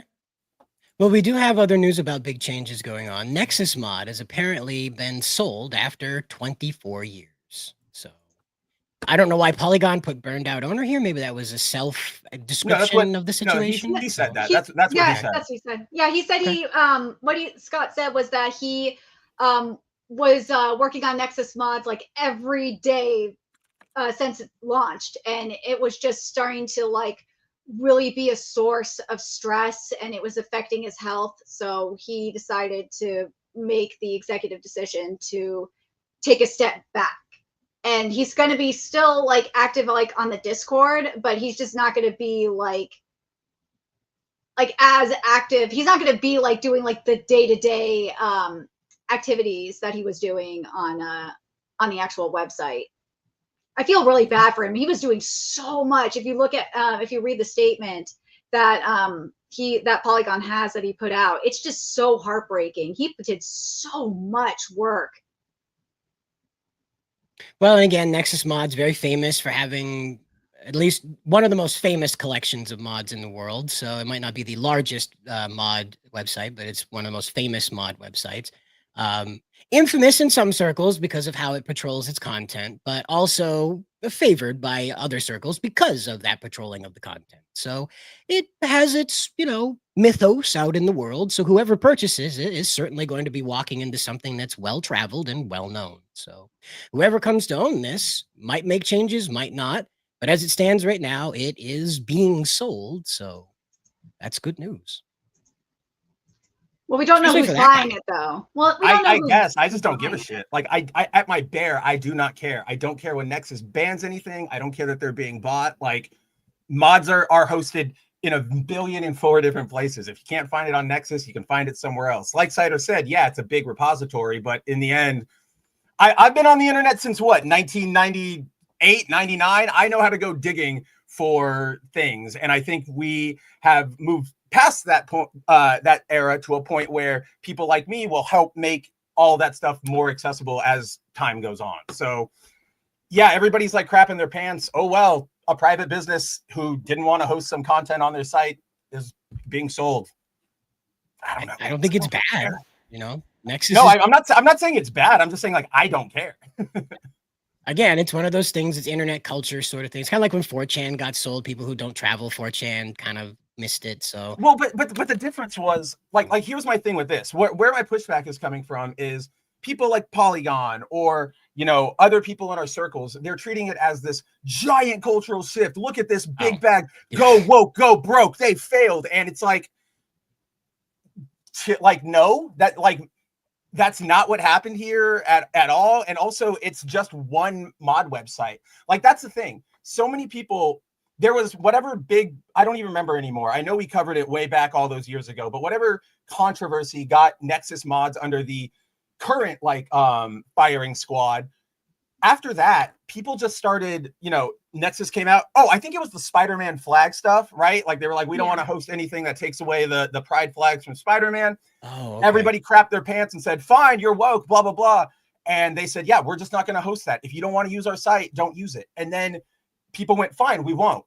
And then every time there's a new controversy, it just stems from some asshole like intentionally going up against their rules, getting kicked off and going, oh, what the heck? Why did you do that to me? Oh, and it's like, because they said these rules. Like, what are you talking about? And it pisses me off to the same level of what the Colorado baker who said he doesn't want to do cakes for gay weddings. It's like, okay, good, fine. He doesn't want to do it. Stop going to him if you're a gay couple and going, make me a cake. Oh, he said no. Here's a fucking news outrage cycle. You know what I mean? It's like, I don't know. Like, this isn't against you or Nerdigans or anybody. I'm just saying, like, it's stop. I don't know. It's just so immature when people go, I'm not touching you. I'm not touching you. I'm not touching you. And it's like, I don't know. So no, I mean, they clearly don't like the content, so the content being uploaded there is going to get the same reaction it got before. So uploading it again is going to get the same reaction. That's what I mean. So like trying to galvanize fan base, or not fan bases, but like viewer bases and whatever against them every time that happens. It's like, you did this. What did you expect? And then with the comparison between 4chan and Nexus is like, when 4chan was sold, that was an actual genuine hub of like internet culture. Things actually happened there that had major ramifications because we went, Moot sold it. We have no idea where we're going with this next. This is just like, okay, the site none of us really liked in the first place is being sold. All right. If it goes down, we'll find another one, like Banana Mods or anything like that. So I'm just reading through the article to try and find who the buyer is. And from what I can see, they're not immediately named that I can find scanning through it. So I think that's the more like interesting thing about the story is like, who's buying Nexus mods? That's what gets me is like, I know they run ads, but what's the business model? Like who owned them? Was it GameSpot or something like that? Yeah, it's that kind of thing where like the engine behind it will probably cause it to collapse on itself now that the guy who runs it all is going away. When Moot left, like you said, it changed the dynamic of the site, whether the new guy was in the middle of it or not.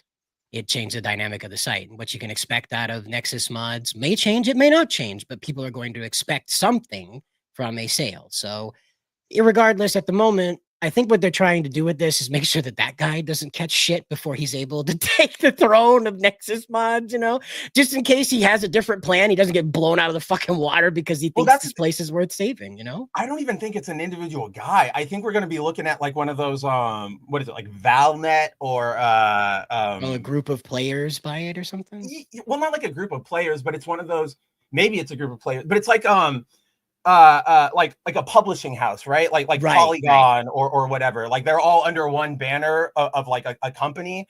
I feel like somebody bought like something like that. Like it'll be like, welcome to the GameSpot, Politico, ratemycheese.com family, right? Like that's what it is. And it's just going to sort of languish in that portfolio. That's where I'm getting hung up. What is the investment here? Unless it is literally just, I like Nexus mods. I think it's good. I really just want to have it keep going. Then cool. I get that. But if you're not going to I feel like you just said, Cider, I feel like if that was the case, they would say that. Somebody would have come out and like, that would be the PR push, wouldn't it? Like, sure. Hey guys, yeah, I'm stepping down. You guys. Right, exactly. And instead they're going like, we're just selling it. Go. Okay, next story. Click that image. Click that next image. Must be. And speaking of the next story, from one cultural touchstone to another, Amazon has announced and shown somewhat of a little bit of a preview, something that suggests that Spaceballs 2 is actually doing things and being done Mel Brooksy-y. So, as you can see right here, Amazon announces a sequel featuring the return of Rick Moranis, Bill Pullman, and of course, Mel Brooks. Mel Brooks appeared at the end of a scrolling bit of text as himself, not the great character Yogurt. He was just himself, apparently in his kitchen, and he was just like, Spaceballs is back, baby!" And then that's that. So, again, he's 95 million years old. So like really that probably was like the summation of his energy exertion for the next 48 hours. So. Like, look, when you get old, there are two paths you can take. You either end up likely like him, and you are, like Cider said, they shoot you full of smelling salts so you can get up for 15 minutes and record a commercial, or you turn out like what's his name, Dick Van Dyke, right? Who's still alive and still dancing and still like, but that man is just. I feel like that man is the last of the surviving like English.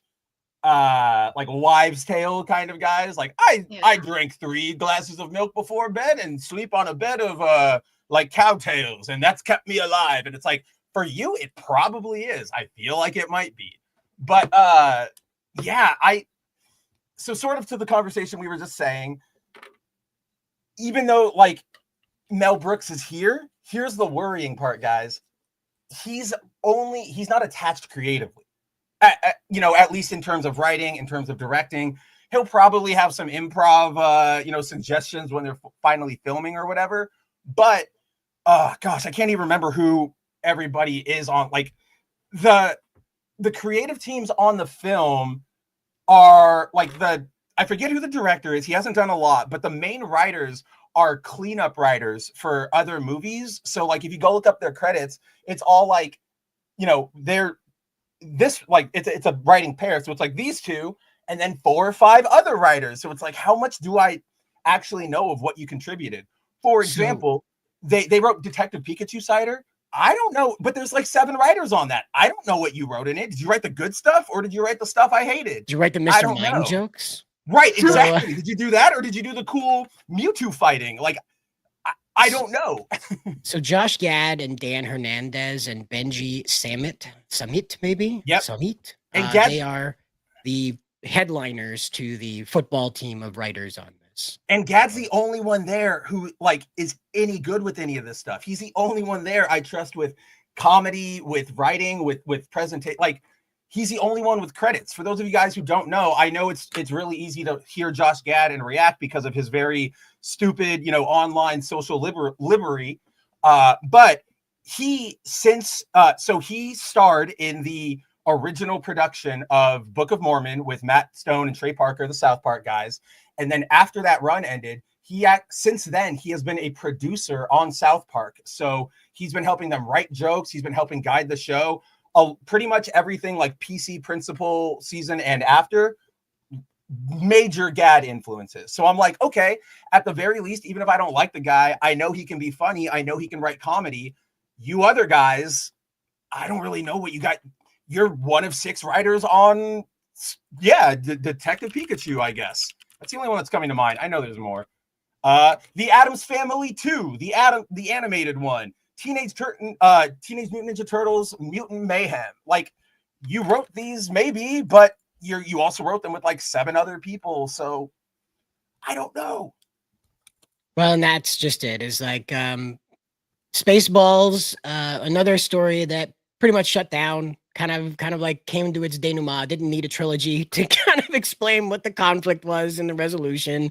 Quite literally, a giant vacuum cleaner sucks up all the oxygen and trees off your planet, so you don't have any oxygen. Then it shoots it back down as though nothing happened, and everyone who suffocated comes back to life. And that's no matter how if it's been days or not. And Seriously. It's again like the movie is just absolutely parodying Star Wars at the time, and maybe a couple of others at maybe Space Odyssey a little bit, but not a lot. Yeah, it was mostly Star Wars. Yeah, mostly Star Wars. But then that's the other that's like a chicken and the egg thing, right, Cider? It's like, it's Star Wars, but then every other film was like doing Star Wars. So maybe they took from another film, but even if they did, it was just Star Wars. It was still Star Wars, right? And so that's the genius of Mel Brooks, is that this could have been like Battle Beyond the Stars. He's making fun of Battle Beyond the Stars, even though that was just 1-to-1. That was pretty much 1-to-1 Star Warsy universe stuff. But anyway, this right here, Spaceballs 2 has pretty much a whole new world it has to invent again. Because at the end of Spaceballs 1 was pretty cemented. Everything was locked up. And so now they have to, Rick Moranis' character is going to be the most interesting bring back here. Because as Darth Helmet, he was Schwartzed. So that character's out.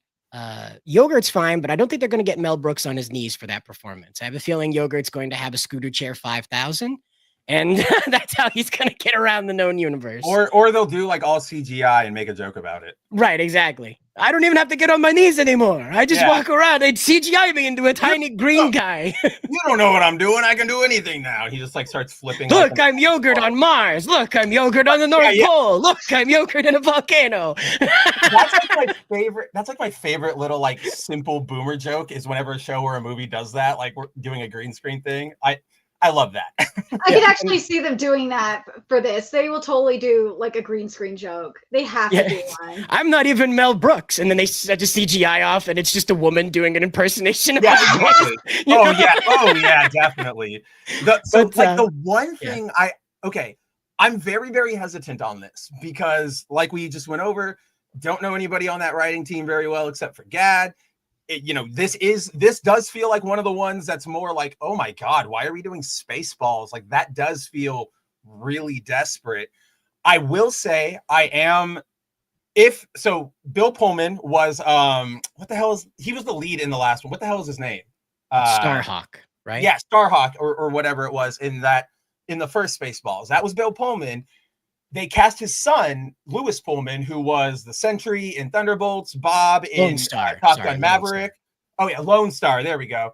But he's cast in the film now. We don't know his what role. I would be so up to see Lewis Pullman doing like an over-the-top parody of Kylo Ren. I want to see that. But again, like I'm so hesitant with this thing. Like, how likely is it?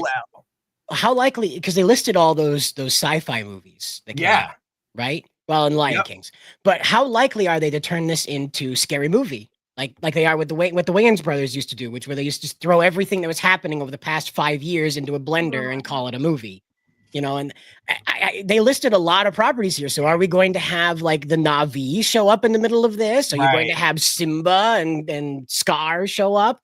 It listed a lot of properties in association with how they wanted to promote this. So it makes me wonder if they were like, hey, those old movies that put in all those references to other movies all the time, let's just do that with Spaceballs and put all the sci-fi in one place. That way Disney doesn't feel picked on and we get to keep our jobs there.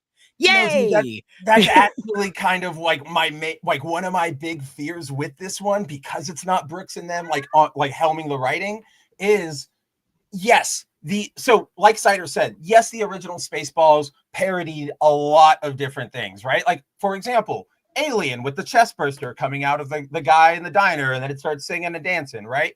What, like, one of the big differences is, like, back then references were sort of like a new thing almost in pop culture, and I know that sounds like ridiculous to think, but what I really mean is like the idea of specifically doing the Family Guy thing where you go, remember this to get, like, that's the joke. That was new back then.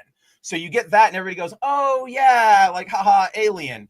Plus that stuff was not as big culturally, right? Like back in the 80s, kids were not like running around with xenomorph stickers all over their binder, unless they were weird like we were.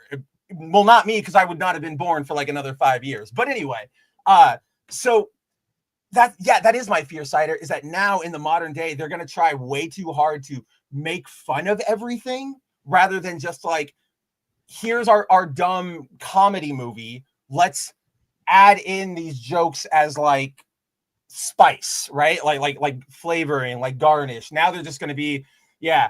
Do you remember Thanos?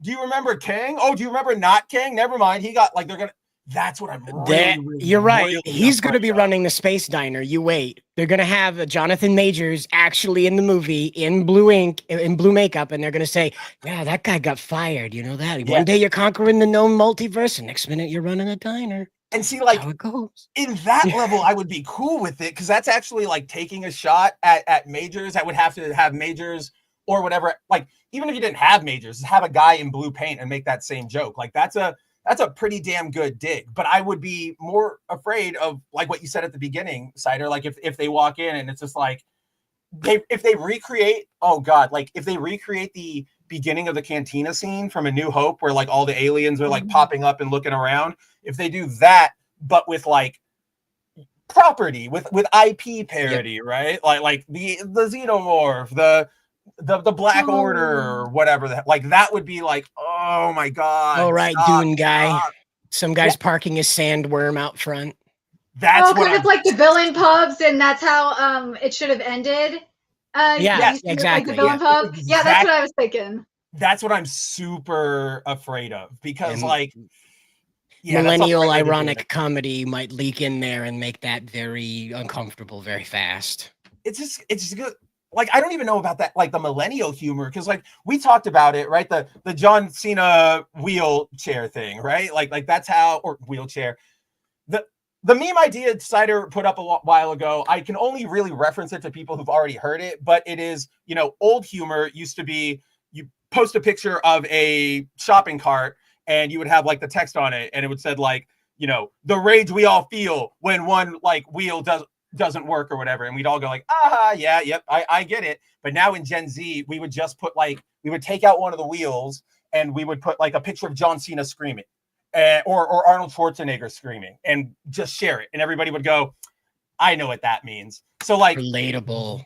Yeah, that level of millennial humor, I'm not too worried about. I feel that's the thing, man. I feel like I'm getting too much in my head now, because I'm like, there's way too many opportunities here for them to fail and get this wrong and take the wrong path than there are for them to get it right. So at every turn, I go, okay, I see it. I see the potential here, but I really don't know if we're possible of doing it anymore. So we have the chart. The boomer humor is I hate my wife. The millennial humor is I hate my life. And the zoomer humor is eating a clock is time consuming. Oh God, that's so cheese. Yeah, it really is. And that's how zoomers right now across the globe that have seen this image right now as it's on screen are dying of laughter, quite literally. Paramedics are on the way. Please stay alive. We are in a state of emergency from wherever that meme was made. Man, right, it's like Team 4-Star and Funimation were ahead of their time, because remember those levels of puns that were in like old school Dragon Ball Z in Funimation dubs, and and also Dragon Ball Z Abridged, but like the old school 90s Funimation dub had a lot of cheese in it. Yeah, the article, I'm almost done with it. luckily I found I found a website that had I'll have to send it to you, Spencer, that has like transcripts for like every show. Oh, nice. Which Yeah. made it so much easier to like get the stuff for the subs written out. So I have that. So yeah, and it's just been a pain to narrow it down from like 20 freaking episodes to like figure out like what the worst of the worst is. It's bad because there's really like cheesy like Funimation 90s dub, like the lines in there. There's like cheesy like classic Funimation lines up in there that you'd see like in like even in old school like 4Kids dub too. Like, oh god, 4Kids dub. That stuff is so cheese. Oh god. Now, But yeah. Leslie asked us a question a little bit here and asked, would you rather have Men in Tights 2? And I thought about this in all seriousness. And I said, between the two, Spaceballs has more room to tell a story. So I would say that Men in Tights 2 would be a much higher climb to say anything about that world going forward than Spaceballs, whereas the children of the heroes in Spaceballs go out and I believe that's who Josh Gad is supposed to play in this, as the son of Barf. So probably. Oh, I think you said that like months ago when we first. Yeah, fat guy. You know how this goes. Yeah. Of course. It's not like he was going to play the robot. So so I would rather have Spaceballs 2 rather than Men in Tights 2 because Spaceballs actually has some meat to draw from, whereas Men in Tights is the story of Robin Hood, and that does end. So exactly. Yeah, that's I'm right there. Oh no, the king took over again. Right? Yeah. Somehow really, the king came back. Yeah, somehow the king came back. King that would be the parody, right? If you did Robin Hood Men in Tights 2, it would just be the last. The last Skywalker or whatever that is. The first Rise of Skywalker. Rise of Skywalker movie. Yeah. It would just be that, but with them running around in the Men in Tights setting. That would be the joke. You know, and then every time like play it. and then every time they like brought up or like talked to King Richard, it would be like King Richard II, King Richard III. Like it would just keep going without acknowledging like the succession of Richards. Yeah, exactly. But like Robin Hood, that story is a great story, but like Cider said, there's not a lot of meat to really mine around it. Once you go for anything sort of outside of that core narrative of Robin Hood, you start getting into like very generic storytelling, very generic stuff. Man in Woods, robbing people who come by and taking some money and redistributing it. It's a cool NPC to run into, and it's a good origin story, but you can't really make a full series on that. I mean, look at Arrow, right? They had to make him go fight aliens and Deathstroke and all this stuff because you failed this city, got boring. After the 10th episode of it, you know? Exactly. And that's basically what Robin would be doing. It was amazing. Like Stephen Amell's on top of the building. He's got the bow drove back, and everyone's like, "Say the line, say the line, Stephen." Yes, you have failed this city.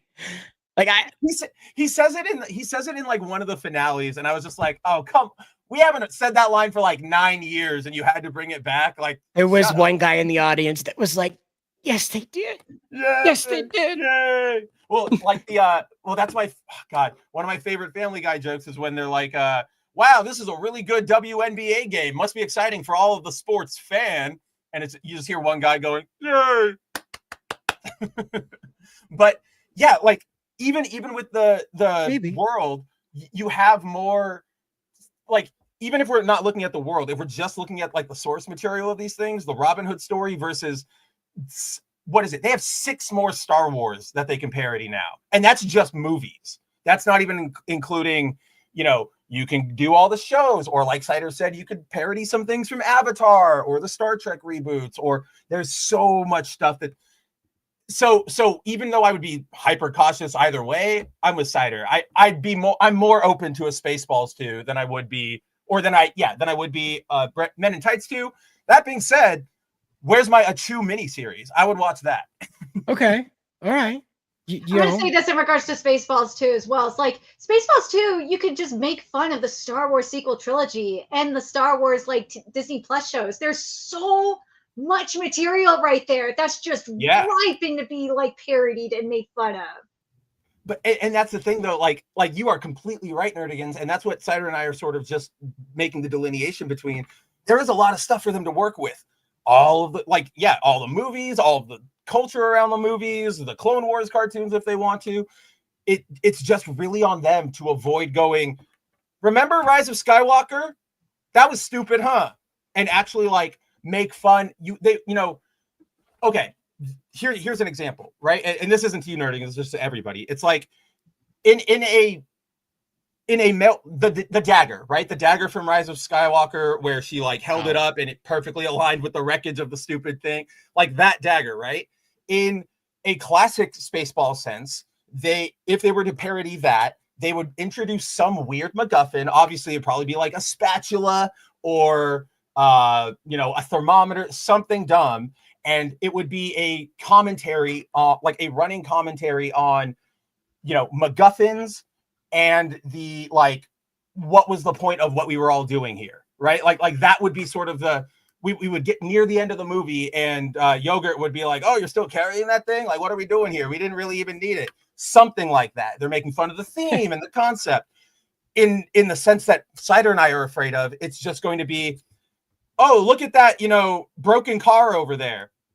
Oh, yeah, no, I have a dagger that perfectly lines up with that car. I know it's stupid, but like, haha, okay, let's follow it.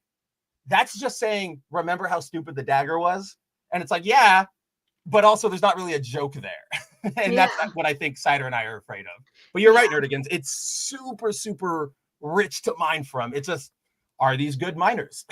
So I feel like if anything, before we move on, Cider, like I really hope they are smart and they include the lesbian witches in Spaceballs too, because that would be really freaking hilarious. Oh, the ones from Acolyte. Yes. I had to pause there because I was like, what the fuck? Lesbian witches and Spaceballs? Did I miss the deleted cut? Like what's going on here? But no. Yes. One of the worst moments of modern Star Wars.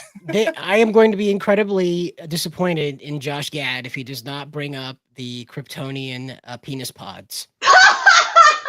They have to, right? Like they have to. They absolutely. There's rocket powered dildos, sir. There's rocket powered dildos, and you have like Mel Brooks. He's leaning in the window. He's like, they're all circumcised. What is this? And don't worry, sir. We thought ahead of any political situation. If you look to your left, there's the uncircumcised ones. That'll be what it is. It's like the non-smoking and smoking section for the escape pods, and it's the circumcised and uncircumcised escape pods. That'll be what it is. That'll be so perfect. Yes, please. Oh my god. And like, okay, now like we could probably spend an entire day just like making fun of concepts, because now I'm like, we can do something with the Federation trade ships and how they had like sheaths and like openings that you can. I don't know. There's a lot to work with. They're just flying Doritos. They're just Gordita crunches flying through the air. The Empire's Gordita crunches. Yeah. And see, that would be a hilarious joke too, because now that reminds me of all the like the mass hyper marketing that not only Star Wars did, but Episode 1 specifically when they teamed up with Taco Bell. Oh no, is she gone? She lost connection.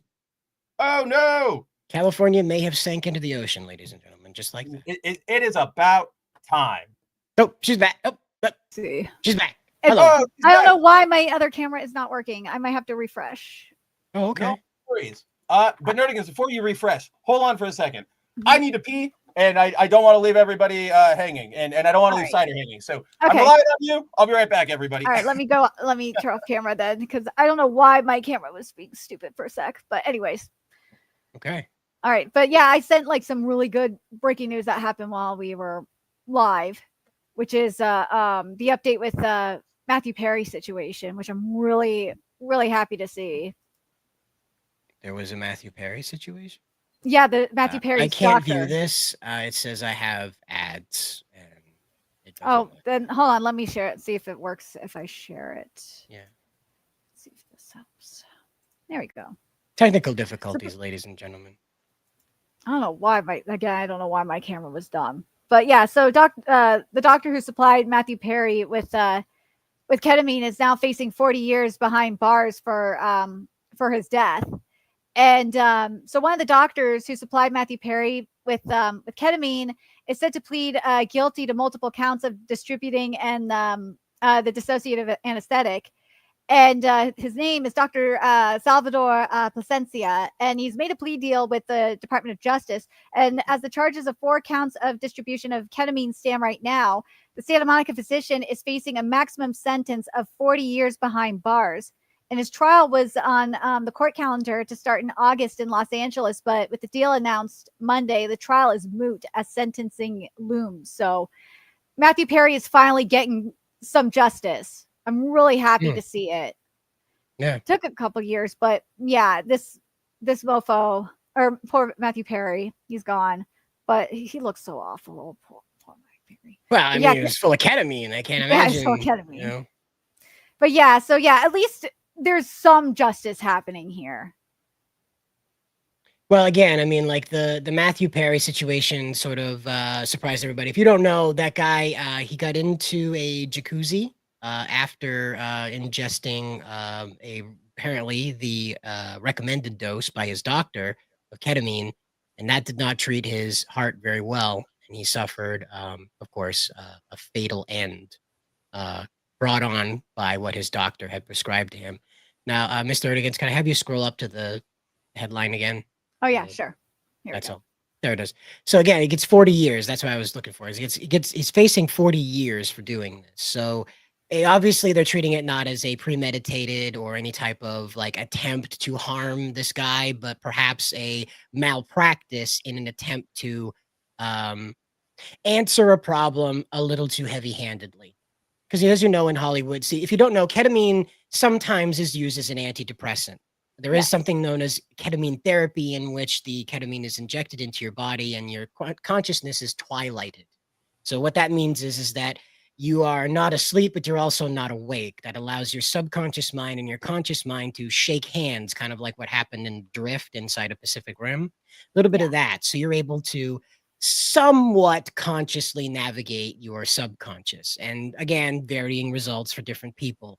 I can't say that that's exactly how Matthew Perry was using that stuff, but that is how many people come into contact with it in Hollywood due to depression. Well, he had prior to this, he had a ketamine addiction, and like prior to this relapse, he was doing well. From what his friends were saying, his friends, co-stars were saying, was that he was clean, and well, he relapsed, and these people enabled him. It's just that's just really, really heartbreaking. It happens, unfortunately. It does. Well, and again, I mean, it's going to continue to play out as those doctors in those areas are more often than not kind of leaned into, like what happened with Michael Jackson's doctor. They tend to lean into excess. And again, for whatever reason, it's also, there's a little bit of greed involved too on the doctor's part. So like their patient is paying them to say yes, when in all reality, it should be no. In some cases, yeah. And that's, again, like a big problem when you run into money and medicine mixing, And again, it's nothing new. We have a long history of drug problems and drug fatalities in Hollywood and in many other centers of financial power around the world. So it's not anything new, and nor should Mr. Perry's death be treated as something like brushed under the rug or forgotten about. It's just that this is yet another brick in the wall for Hollywood doctors, if you will. And in that way, it's not doctors who are practicing in Hollywood. To be very clear, these are doctors like Michael Jackson's doctor, who are prescribing medications well and above or outside of what either their recommended dosage is or what the frequency of that is, or in Matthew Perry's case, connecting them with a substance that they have been trying to avoid. And so, again, Hollywood doctors, much like Hollywood plastic surgeons, Hollywood lawyers, it's different from your average on the street Los Angeles or Californian lawyer, actor, doctor, that sort of person. Different. So, yeah, Heath Ledger's another one, because that one gets a little strange for me because I wasn't paying attention head on at the time. What happened with him scared me a lot because I was a stage actor. And there were conversations that he was getting too deep into that character, not Jared Leto levels of sending people used condoms and dead mice, but like, embracing the character very deeply and having sort of a bit of when you're an actor and you're playing a character very intensely, you can find yourself slipping up occasionally with what you're portraying and what you intend. So you're out to dinner and you're just doing a thing, and then that laugh comes out of you. And it does kind of erode your mind a little bit. And that's all. And of course, he was going through a lot at the same time, so it can't just be his acting that was the problem as well. So is Heath Ledger a victim of malpractice? Most likely. Actors are often sort of run to the very end, performers in general run to the very end of their capabilities before they're sent to rehab or some type of slowdown period in their lives. They're usually run right out. And some of that's their decision. Some of that's also the companies that have contractual obligations with them's decision. So it's just how it goes when you sell your life, really, to companies, one production at a time. Not that you should sell your life to a company for multiple productions. Don't do that. We saw how that happened with the MCU. Don't do that. but you know, what I'm trying to explain is that as an actor, you are very much kind of like putting yourself behind what your profession demands of you. And it is a lot more than just looking pretty on camera. A lot of these people do go without sleep, without food, without, you know, general comfort for quite some time, especially when they're doing very extreme sort of movies. Not necessarily Mission Impossible extreme, but the stuff that I've forgotten his name now. Liam Neeson went through when he filmed The Wolf. That was some pretty intense I think it was shit. this. There was another actor that went through intense shit for The Machinist. I can't remember his name off the top of my head. And But then yeah, The Revenant. Christian Bale. Thank you. Christian Bale goes through really extreme shit for his And roles.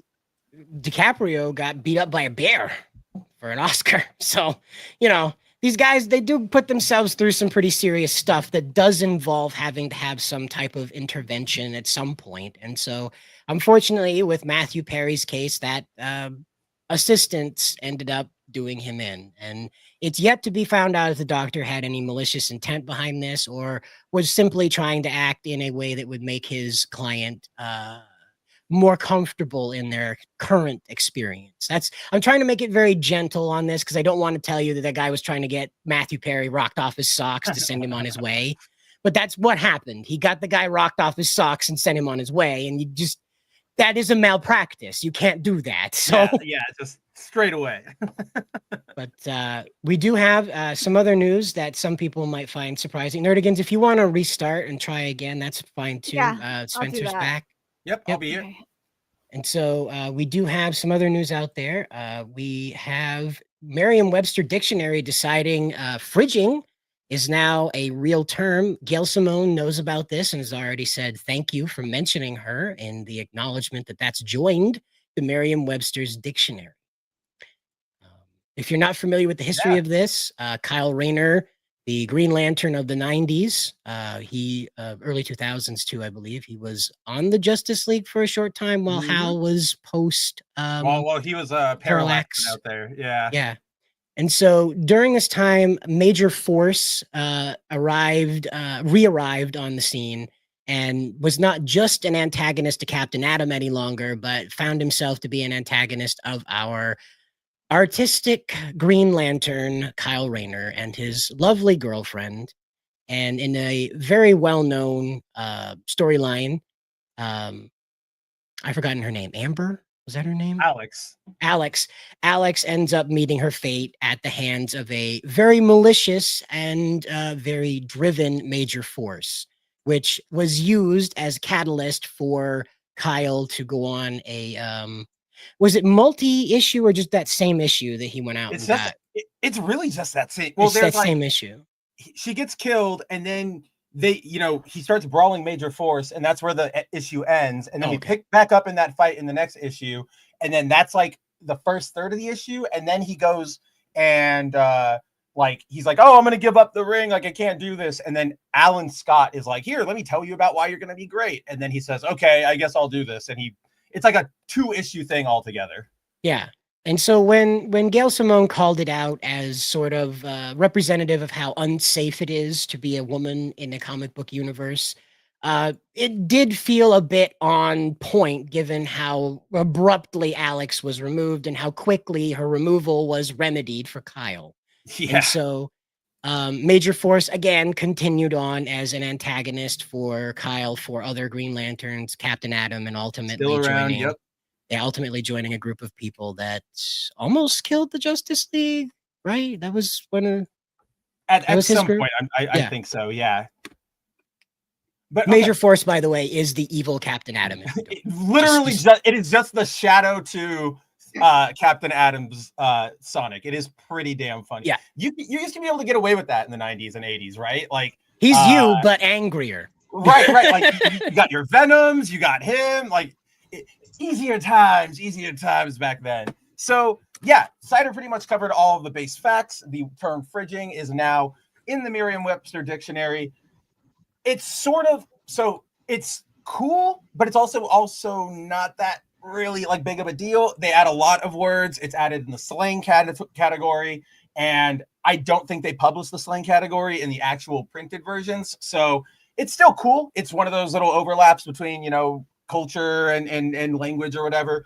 But all of that aside, Cider, the most interesting thing I found, or like I have to say about this, is when I was, you know, really delving into the you know, the Gail Simone of it all. So for those of you guys who don't know, yeah, years ago, before, like right when Gail Simone, she was brand new to the industry. Like it was 2005. She had just started editing some books for, I think, like IDW.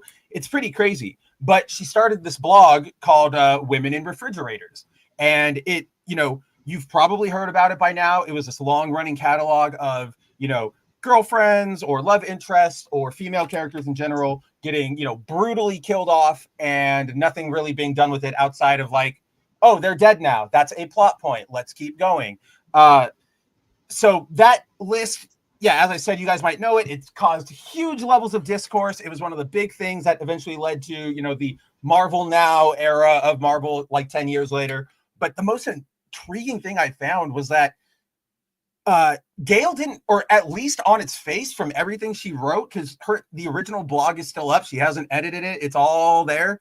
She actually just started the list.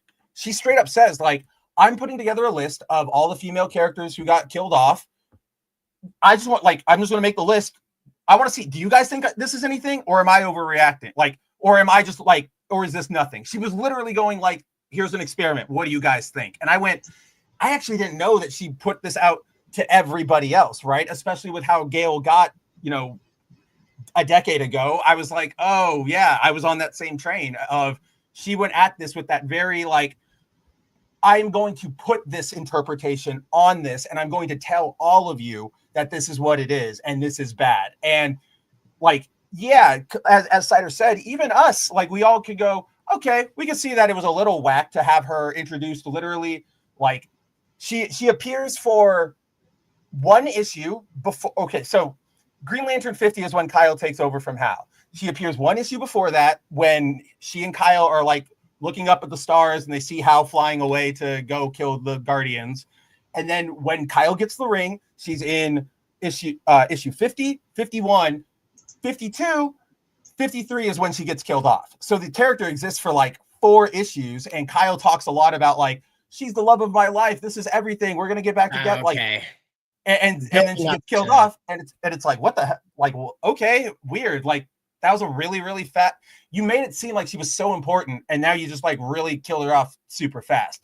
Even we all acknowledge like that was a weird thing, but of course, we didn't take kindly to, you know, somebody coming in and assumedly just going, oh, that it has to be this, and you're bad for it. And it's like, okay, I can give Gail a little bit of a less pressure now, I guess is the right term. I don't know what I'm trying to say exactly, but yeah, I just thought that was interesting where she put it out there as like, what do you guys think? And everybody else ran with it in the sense of like, this has to change. This is all bad, blah, blah, blah, blah, blah, blah, blah, blah.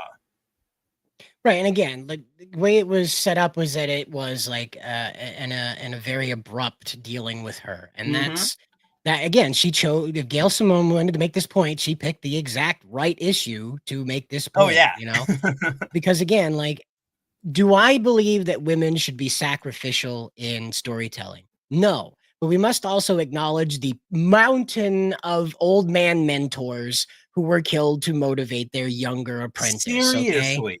So I can't sit here and say that Uncle Phrygian, Ben, Dr. Qui-Gon Erskine. Jinn, he's the only guy still to be stabbed in the stomach and die from a lightsaber. The only guy. The only guy. Like, literally the only guy. And that's the thing, is that like you have this kind of mentality that like, oh, because it happened to a woman, it's egregious. But this mountain of men that from the dawn of time have had this done to them, this is not a problem. But because a man used this as a springboard and a woman was killed in the process, it's bad. And so that's my context with this, is that if you're going to call out bad writing, just call it bad writing, because that's what it is. Introduce a character, 4 issues later, kill her. That's pretty dumb. Yeah. And so again, it's like taking Iris West and giving her, like, Wally West really likes her. They had kids. She's dead. That was who cares now? And so that's the problem. So when Gail came out and said being a woman in comic book universes is very dangerous, she's correct. In this issue, this character was sacrificed. However, if you watch episode 1, The Phantom Menace, you're going to find out that being a dude in the Star Wars universe with any like salt and pepper in your beard is also the most dangerous kind of character. It's like Hollywood. The second you turn over like 27, it's over for you. Like you are on the chopping block. Exactly. And that, Pa Kent, exactly. It's like it doesn't end. You go all the way back to the Greek stories. It was all about these guys dying and inspiring their sons and the soldiers that followed them and all this other stuff. So again, Phrygian is one of those examples of, I found a really good example, but I turned it into my thing, not the thing. And that's where I think where Gail kind of, the people who don't like Gail split on that. Yeah. People who don't like Gail because she's a feminist, like, oh, because everything's about women. And then the people who don't like Gail because she had an opportunity to fix something, but instead made it into an agenda and derailed it. That's the kind of where it splits, is people who like Gail's writing style, but don't approve of her interjecting agenda all the time. And then people who just are like, woman says things that is political and that's, again, also a valid point to have, because who wants to have this agenda stuff shoved into your comics all the time? There's a time and a place for it. It can't be like, as we see in the comics now, with like this random line that has to remind everybody that this character is a feminist because we haven't talked about that in 5 panels. Not that that's all of the comics that are coming out right now, but we have seen it happen. And that's where people throw that on Gail, even though she's not the one doing it. They throw that on Gail because she opened the door to women have an issue in comics and they have to be brought in no matter what, or else you're denying women based on their sexuality and sex and not their talent. And then we end up with all these crazy concepts. Right. And like, Nightwing's really, really overdone ass. Like, that's way overdone. Way overdone. It's a nice butt. I get it, but we can scale it back a little bit. Like that butt has its own comic book run. That butt has its own comic book butt's run. Getting a second volume of that comic book run, a second miniseries of that run. So we get it. We get it, right? All right, we got the joke. So yeah, to what Cider is saying, gosh, where did I want to go with this? First off, I will say this, Cider. I don't know if this is on Gale or if this is on just how the discourse has evolved over time, or if this is on Merriam-Webster, but the entry of Phrygian, like the official one that they put in, does say to kill off a man or a woman. Like they did say both of them. And I'm like, oh, interesting. They actually did that. And more to the point. So to what Cider was saying, right? Like, yes, you could have called this out as bad writing in general. You didn't have to make it a gender thing. Or even if, you do want to highlight like, oh, look at this. More female characters get killed off than anybody else, right? Like maybe, should we talk about this? That's what Gail did there, is something we don't see a lot of anymore. And, she went, hey, let's talk about this. What do you guys think? Nowadays, you get people coming in going, oh, like Cider said, character got killed off. It has to be all of this. You have all of these intents. You're inherently a bad person. And it's like, maybe I just didn't think about it, right? Like there's, maybe I'm just going off of the history of what I've seen so far. But it's that coming at all of us and going like, you did this intentionally and you're a bad person, that really sets rightfully, I don't want to say sets everybody off, that because that makes it sound ridiculous, but if you do that, if you approach something, no matter, you could be the most right person in the world, if you approach somebody by going like, no, shut the fuck up, I am right, you are a bad person, nobody is going to listen to you. Well, and from one of these instances to another one of these instances of I'm right and you're wrong, we have yet another Hunger Games movie coming out based off of a novel that just came out this year. So I still need to read it. They're just cranking these suckers out as fast as they can get them. Seriously. And so this is like comic book level, right? Where that like or it's like the reverse where they go, oh, we're announcing, say, like Captain America, whatever, the Brave New World. And then they go, oh, and now we're going to have a Sam Wilson like solo series, right? Like, I don't know. This is like the end game of making of IP farming. You know what I mean? Like Tom Brevoort of Marvel talked about it a couple weeks ago where he's like, yeah, our main job now is to make comics for adaptations. And it's like, that's stupid. But now they're clearly just like, hey, Suzanne, can you make a book so that we can make a movie? And she goes, all right. I don't know the quality of them. Nerdigans, did you read the last one? The snakes, right? Like songbirds and snakes. I haven't read that one either. I need to read both of them. It's because of manga consuming my life, unfortunately. But yeah, you got things. I was just turning to you because I'm like, if anybody read it, you would have. I haven't read them, but that's I love the first three main trilogy Hunger Games books. I've read them like at least 3 times. I love them. They're so good. The movies, I tried watching the movies, and it just doesn't. Besides cutting content out, it just doesn't have like that same like intensity and psychological trauma that the books have. So I just can't enjoy them, even though the world looks great. The actors, like how I picture them in my head, like they look good. It's just it doesn't have like the intensity and trauma and psychological trauma that that like Katniss experiences in the book, because she's like having constant PTSD from like everything that's happening to her, and same with Peeta, and like it's so incredible. Like, and it's a damn shame that you don't get to see it in the movies, and only people see. It's the same thing with I would say this though, it's more accurate than the Harry Potter movies, and I think that's because the books are a lot shorter than the Harry Potter movies. It's true. Not a lot of condensed in there. But to let you know, this story is going to follow Haymitch Abernath. And if you're not familiar, that's the drunk guy. He's cool, though. Yeah. Right? That was Woody awesome. Harrelson, right? Yeah, Woody Harrelson. I want to read. That's why I want to read this book, is because I want to see him go through his reaping, because he was badass as hell from what I remember his description of the reaping, because they watched his reaping, preparing for the for Katniss and Peeta preparing for the Hunger Games and the Quarter Quell as well. So it's like I want to read it just for that. Like the Songs and Snakes one, I'm kind of indifferent on, but this one I'm very interested in because Haymitch's games is so fascinating. Well, because it's like this. Well, this one too. It's like this one's actually about Haymitch, and the other one was like Haymitch is in the background, right? If I'm getting it right, like he's like a very big about player. Snow. Yeah, this one was about Snow. Is And who Rachel cares about Zegler that? in this one? I don't No. believe so. No, she's she's the not. one. She was tied to Snow's story. Yeah.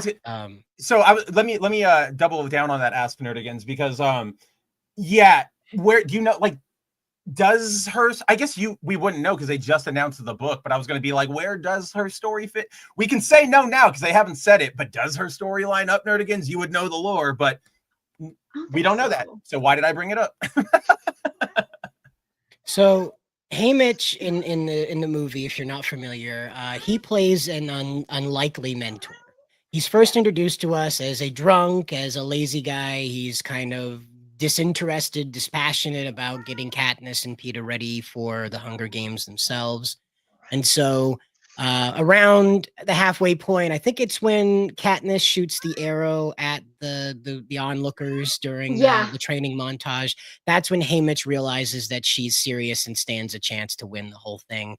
And he turns into you can dodge a wrench, you can dodge a ball. That kind of coach. Or whatever his name is.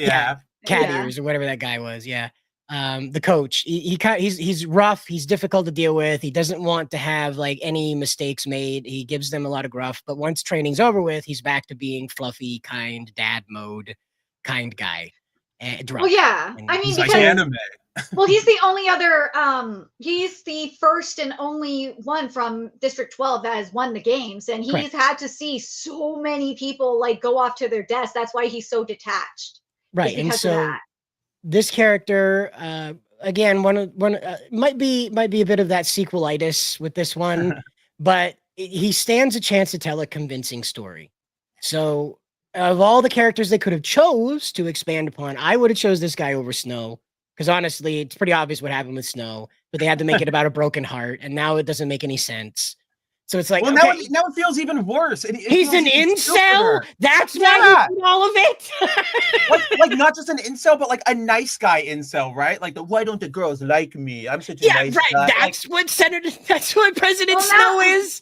Now I gotta read them because again, as I said, like the books, like there's a lot more like depth in them in terms of like the psychological aspect. So I gotta wonder if the book Snow is more conniving because we don't know in the movies. You probably don't see what's going on mentally, like you don't. No, they don't have the inner monologue with him. No, the Hunger Games doesn't do that with their stories. Yeah. They make them talk out loud, whatever they're thinking. You know, they speak it out loud usually. They don't Yeah, do the inner monologue with them. Yeah, and that's the problem with the Hunger Games movies, and that's why the books. Well, obviously, books are always better than movies, but that's the problem. That's why these movies kind of don't work in a sense, is because having that inner monologue is so important for that experience.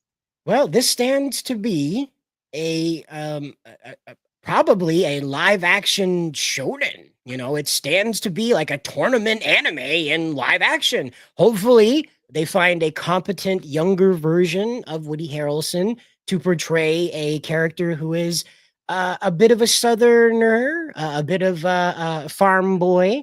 Did you watch Venom 2? They're just going to do that again. They're just going to give him a really bad wig and say, nope, he's 15. Oh, well, you know, Woody Harrelson's career lends itself to that kind of performance. So, I mean, it's not like it's out of character for him to try and play a 15-year-old boy, you know? That'd be great. Hey guys, I'm 15. What's up? This is the first Hunger Games. What's new? You know, This is the first Hunger Games. What's going on? And it's like 50-year-old Woody, 60, 70-year-old Woody Harrelson. Right and just nobody acknowledges it ever. Right. The whole thing. They're like, he doesn't even have his driver's license yet. We can't trust him. Like, Meanwhile, he's like taking his Centrum Silver. Like, yeah, I don't have my driver's license. Well, that's what I was like. What is it called, Nerdigans? When they put all the items, like cornucopia, right? When they put all the items in the middle, like, imagine a cornucopia scene, and then all the kids are running at it, and you've got like 12, teenagers, and then just one tall ass 60-year-old dude, like, and nobody just don't acknowledge it. I'm getting too old he's for coming. this. We gotta get the bow before him. Well, granted, like at least one of them was like freaking giant. He wasn't like he. Oh God, what was his name? I can't remember what district he was from, but like he was like freaking. No, he was freaking huge. So it's like, you can. You're gonna have to let me know that because I know nothing about. I'm trying to remember how much like. It was I'm like, damn, impressive. Oh God, it was in the farming district. That's where. I like stories about people rising up and fucking up their government. So, like I said, I got nothing wrong with it. I did not expect you of all people to be hungry. I'm not against it. I'm all in favor of it. It just took me by surprise. The thing that they have to figure out too is how he is not going to rise to power. Haymitch has to have like an Achilles heel show up in this movie that explains how he didn't become Senator Snow and how he didn't become Poppy. I think that's her name. Poppy is the recruiter girl here. Oh yeah, Elizabeth Banks, right? The I don't remember her name. I don't know. That character that announces you're going to die for your community. Effie. That's who you're talking Effie. about. Sorry, Effie. Yes. Sorry, I don't know why Poppy. But anyway, the Effie character, why he didn't like, because they have a history. So they have to introduce that they get separated at some point, and maybe she's his Achilles heel that stops him from rising any higher within the ranks of Pan Am. But it's just one of those things that the story has a lot to draw from. Just through the stupid things that they did with the movies visually to try and convey that this guy had a purpose on the team. he ended up having interactions with Effie that tell the story that they do have some type of romantic entanglement in the past. May have been going on at the time of the Hunger Games. It just wasn't the focus of the story. Because if you remember, those two were caught on and off together with the Katniss walking in on them. I think it was the second movie. She walks in on them on the train, I think it was. And they're not making out, they're just together and they jump when she enters. So again, I think that this You're is getting too close. right. So I think that this is one of those things where I think they out and out admit it too. I think Hamish says like we used to be a thing and she blows him off or something. I don't remember. But they do acknowledge it, but it's more. I was just more acknowledging like Nerdigan's point about how they sort of soaped down everything. It's like they just jump. They're like close. They jump and then they talk, and that's how you know it. There's no like, oh, your pants are down. So now they have now they have an opportunity for all that, and again, like this has a chance to be a shonen. If I was the guy, if I was a producer, lady or man involved with this, I would be contacting anime companies and asking them if we can reference their material for storyboarding, because that would look hella cool to have like solo leveling fight scenes in the middle of the 50th Hunger Games, you know? Well, no, that's exactly what I was about to get at is like, you like, so thematically, script wise, you definitely got your hands on a shonen right then and there. Like it's all done. To really put it over that category, guys, into like, this is anime shonen influence. Now we're like Cider brought up, we have to look at the visuals. We have to talk about that. And you know what? You don't need laser blasts and giant robots and, you know, big explosions like that, like anime style. You can do it in, you know, with traditional weapons, with a sword, with a bow, with a club. We've seen it in parkour. Yeah, parkour. I mean, the John Wick movies, IP Man or Ip Man, all those like wuxia films. Oh gosh, there's one I'm seeing in my head that totally just like left. But in Avengers 1, probably like one of the best, most anime-y scenes. All they needed to really do was like maybe speed it up and change the impact like shot that they did. But when Hawkeye is like standing around and he's like talking to Black Widow and he just shoots his bow and he like takes out a Chitauri dude and he's like not looking, that's something like that entire scene right there is very, very anime, and he's just using his regular bow. Give it that really good, like fast whip, like impact shot. I think you could do something, but now that leans into the problem of Nerdigan's that Nerdigan's brought up of, will they lean into the violence? Will they do anything with that? Which, what are these, PG-13? Probably not. Well, again, PG-13 anime. They got that audience, you know. If they're aiming for teens, they got to talk about anime. Well, with Haymitch, though, Haymitch, if I remember the story correctly for his, that he was more, and obviously you see it too with his coaching, he was very strategic. He's not like all-out assault. No, he's really, really strategic and stealth throughout this. Oh my God! Don't remind me about Divergent. I still Allegiant. The ending of Allegiant is still one of the worst endings of a book series I've ever read. One with is that the one with Shailene Woodley? Yes. Yeah, right? Movie-wise, yes. But God, I like the books. What otherwise? No, like what otherwise was there? Exactly. But like here, I'll say this: book-wise, like up until like the end, it was freaking fantastic. Those books are good, but like that ending is just bad. Oh my God, I hated that ending so much. Oh God. It's rare for me to hate an ending, but God, it was just bad. I do want to let you guys know, before we draw it down here, that I will be at Heroes Con in Charlotte, North Carolina on Thursday through Sunday for Heroes Con. That's right, the 20th to the 22th. I will be in Charlotte at the Charlotte Convention Center at Heroes Con, covering it for Bounding Into Comics, live streaming, making videos. So if you're planning on attending or in the area, you know where to find me. I would prefer if you approached unarmed, but you know, it's a free country. And again, you know where to find me. I'm probably the only guy there wearing a hat with Maine on it, you know. So they let you out. You found your way out of the forest, right? You know, I had to go through I had to get my shots. You know, I had to make sure I didn't have rabies. You know, but this convention has been going on for quite a long time. This is my first time going. I will be interviewing indie comics people. If I happen to run into some professionals, that's great, but it is not my prerogative to bother these people, as our institution, and they Google us, has likely not produced quite a bit of flattering coverage of their work. So rather than getting into a conversation about why I'm an ist, a phobe, and a ism all rolled into one, I'll just interview the indie guys that could care less and appreciate the publicity. You know? Oh, you can talk to Chuck. We can get you an audience. Sure, with Chuck. you know, Chuck Dixon would be great to ask, like, hey man, what kept you in comics? Not like what got into you. What keeps you in this hellscape? Hey, I was listening to his like he does these little, what does he call them, like drive Ask times? Chuck Dixon's, yeah. Well, he has his Chuck. asks, but then he has his like drive times, which is just like he does like 20-minute little things where he just was like, hey, here's a thing for if you're driving to work or whatever. I'm just gonna talk and hopefully entertain you or whatever. And in his last one, he made some mention about, I guess he is the most prolific Western comic book writer of all time. Like as of now, that's pretty, like, that's crazy. That's cool. Like, I'm not dissing on it. I just didn't realize it. And then I went, oh, now that I think about it, with everything he's ever done, yeah, probably. Because I'm pretty sure Chuck's writing in his sleep.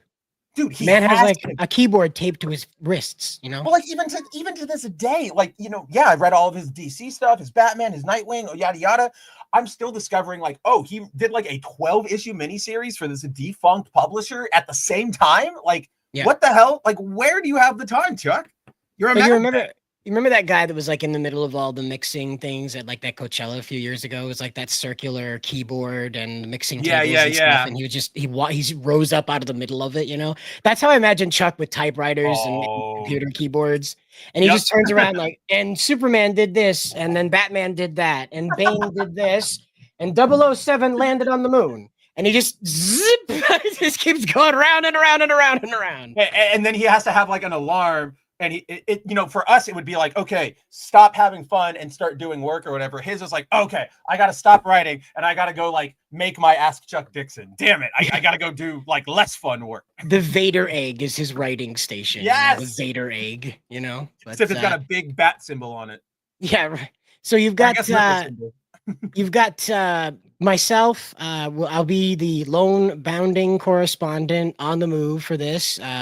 My friends have provided me a method to get here, and so I've decided to turn it into coverage for bounding. So look forward to whatever I happen to come across there. I have never been to a space this big before. I think the Cincinnati airport is probably the largest indoor space I have ever been in my entire human life. And so guys, this place, Cincinnati airport, like for my Americans out there, if you've been through or if you even know Cincinnati, everything you're imagining is completely correct about that airport. Yeah. And so this space, the lobbyway in itself is larger than most hotels I've ever been in. Yeah. So I am, my best friend was showing me her pictures from when she went a few years ago, and I was like, oh my God, this is like walking into a cathedral for nerdity. I asked her, like, do they have a trolley ride to get you from the lobby to the bathroom? What happens? It's an awfully long walk. Well, that's what I was about to say is this will be like an in Persian. In Persian, I don't really know if you're going to be ethnically changing yourself, but in person, I don't think I want to be Persian right now. I don't think I want to be Persian right now. I'm just saying it might not go over too well. Circumcised or uncircumcised? But it'll be an in-person version of our retro show where we we've been showing Cider things he might have missed in his childhood. Now he'll be you can see him live going, what the hell is a convention center? Yeah. Like you're probably used to like community centers, right? Like rec centers. Like I had those too. Not even. Damn. No, like only the one city... guy's house with a big garage. No, the school. That's it. That's the school.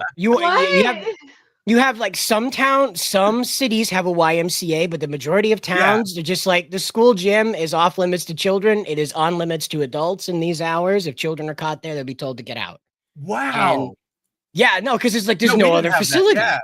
You know, what are you gonna do? No, I get it, but that's just like that's funny.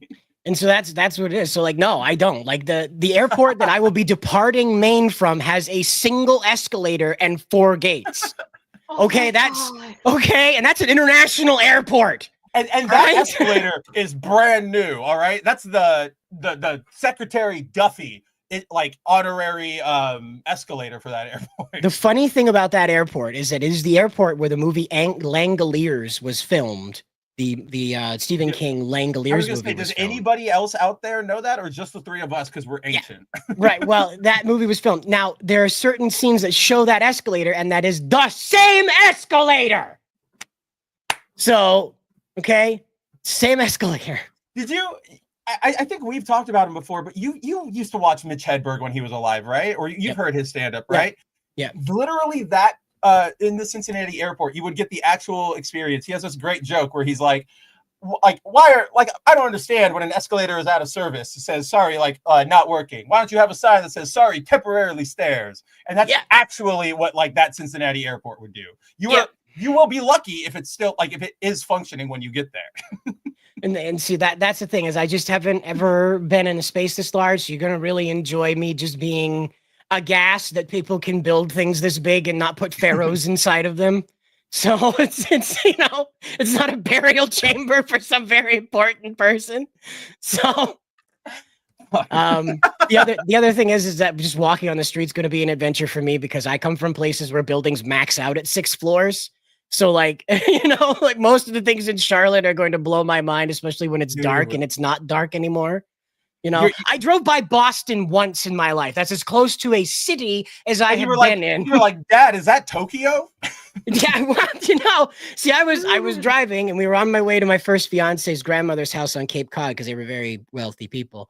And so I remember we were on the bridge and I was like, geez, this is a really big bridge. And we went under the water and I was like, fuck, we're underwater. And then we came back up and the city was all lit up. And I was like, looking, and my fiance, she grabs my face and pushes me back toward the road, watch the road. We're going somewhere. We can look later. And so she spent all of her time down there. So none of that was surprising for her. Right. None of that was all normal to go traveling underwater. It's just very normal things. And for me, I was just like, they light the whole city up all the night. So that's a lot of energy. And she was like, where do I park a car? Was that her reaction to the ruralness? Well, no, she grew up rural, but because everyone outside of her mother was like, I'm going to do the return to monkey thing. And the rest of the family was like, have fun playing in the mud. And they stayed very, very upper crust. And so much so that they were strawberry farmers, okay, in Massachusetts.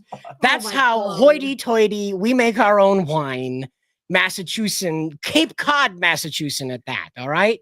That takes so much effort to do strawberries up there. Beachfront strawberry farmers. Okay. So not only do we have enough tax money to fuck you, we own a house here, but also we own a fucking farm for pointless ass strawberries here. And we do it for fucking fun.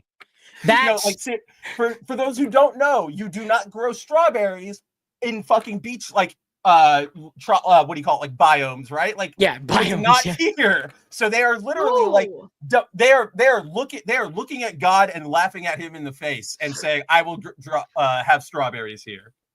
So if you're interested in hearing more stories about ciders and misadventures with urban architecture, you're more than welcome to catch up with me at Heroes Con. Again, I'll probably be the only one walking around with a mane on my hat. So look for that. I don't know if I can get away with cosplay. Not that I shouldn't be cosplaying, but I don't know if I can transport cosplay that far and have it still be cosplay and not a jigsaw puzzle by the time. Because you're going on planes, so that they'll chuck it around and make it right. And again, you can wear clothes and stuff like that for your cosplay, but again, I'm there to report. I'm there to do interviews. It would be kind of weird if Storm Shadow, if fat Storm Shadow was there to interview you. So what are you talking about? That is literally we used to be a proper country, and people like Chewbacca Mom used to be celebrities, and all she did was put on a mask. Oh my God. You got me. No one cared who Chewbacca Mom was till she put on the mask. That's true. By the time you found the bargain bin, I was born into the bargain bin. Damn it! I was by the gonna go time for that one found next. it. By the time I Taro found beat the me. clearance aisle, I was a man, and the prices blinded me. Yeah, so that's I've seen so many Ollie's discount bins than you can imagine. So many. Bishi, fasha, bishi, fasha. You know, as they're walking through they're walking at each other through the bargain aisle. You know, so glad you could make it, Chewbacca man. People will like they pop out of the fucking like aisles of Ray. Like you're just like walking along and it's like, hello. Right. You mean that it's the Isles of Eternals and Black Panther Wakanda There you Forever. go. There it is. Yep. The Isles of Shuricopters. Yep. Shuri, man. I actually went back and I watched the end of that movie the other day because I was grabbing I was grabbing a bunch of pictures of M'Baku for that Black Panther is white now article. And like that movie is so like it's just objectively bad. There's nothing new I can say. We all know it, but it's like you see it again and you go, "Oh, that's right. This thing is a dog shit." Speaking of, are you guys ready for Ironheart Mania? Jacob, where are you? Where's my Mania head?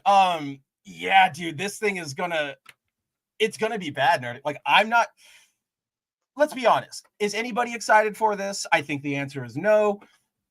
I think Cider said this like a couple of streams ago, but this is gonna be like the last hurrah of their super like we got to make everything representation and messaging and blah blah blah. Like push that. Like I call it the Marvel Now era. I don't know what you guys call it out there because that's comic book specific, but it applies to all of that. Because like this show is just taking everything I've seen from it is we couldn't write a better, like if we wrote this and said like, we're going to make an Ironheart show to show you how stupid it is. And we put this all in, everybody would go like, you're trying way too hard. Like, this is stupid. Like nobody's going to believe it.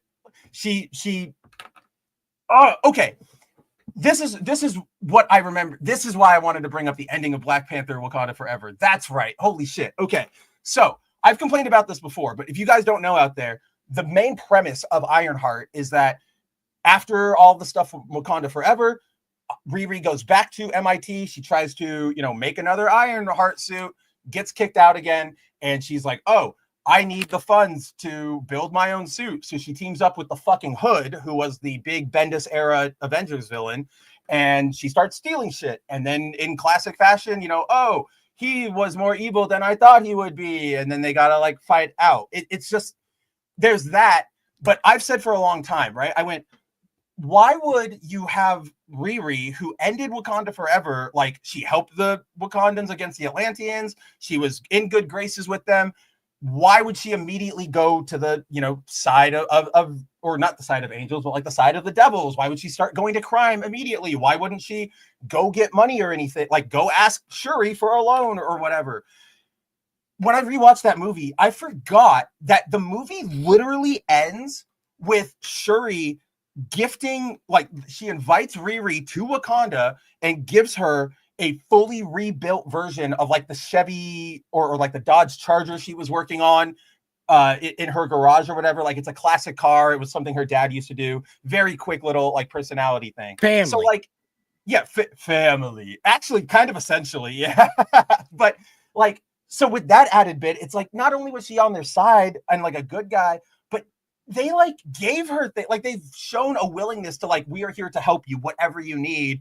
We can get you these parts. So it's all super weird like that. But it's like, it's that, then you've got like non-binary actors and you've got the drag queen star. And then it's just like, yeah, I don't know, man. I feel like they really wish they could just let this go and not advertise it and nobody would watch it.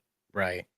Well, and that might be just what it is it's another Echo thing where they've got a contractual obligation to not embarrass this actress and not embarrass these actors involved and not destroy the Marvel MCU brand because of all they have coming. So they just kind of are leaking this out in enough of a pace that people will get bored and forget about it. Because again, like from what they've shown us and how they seem to be pacing the introduction, it looks like the first 3 episodes were supposed to be that Ironheart movie.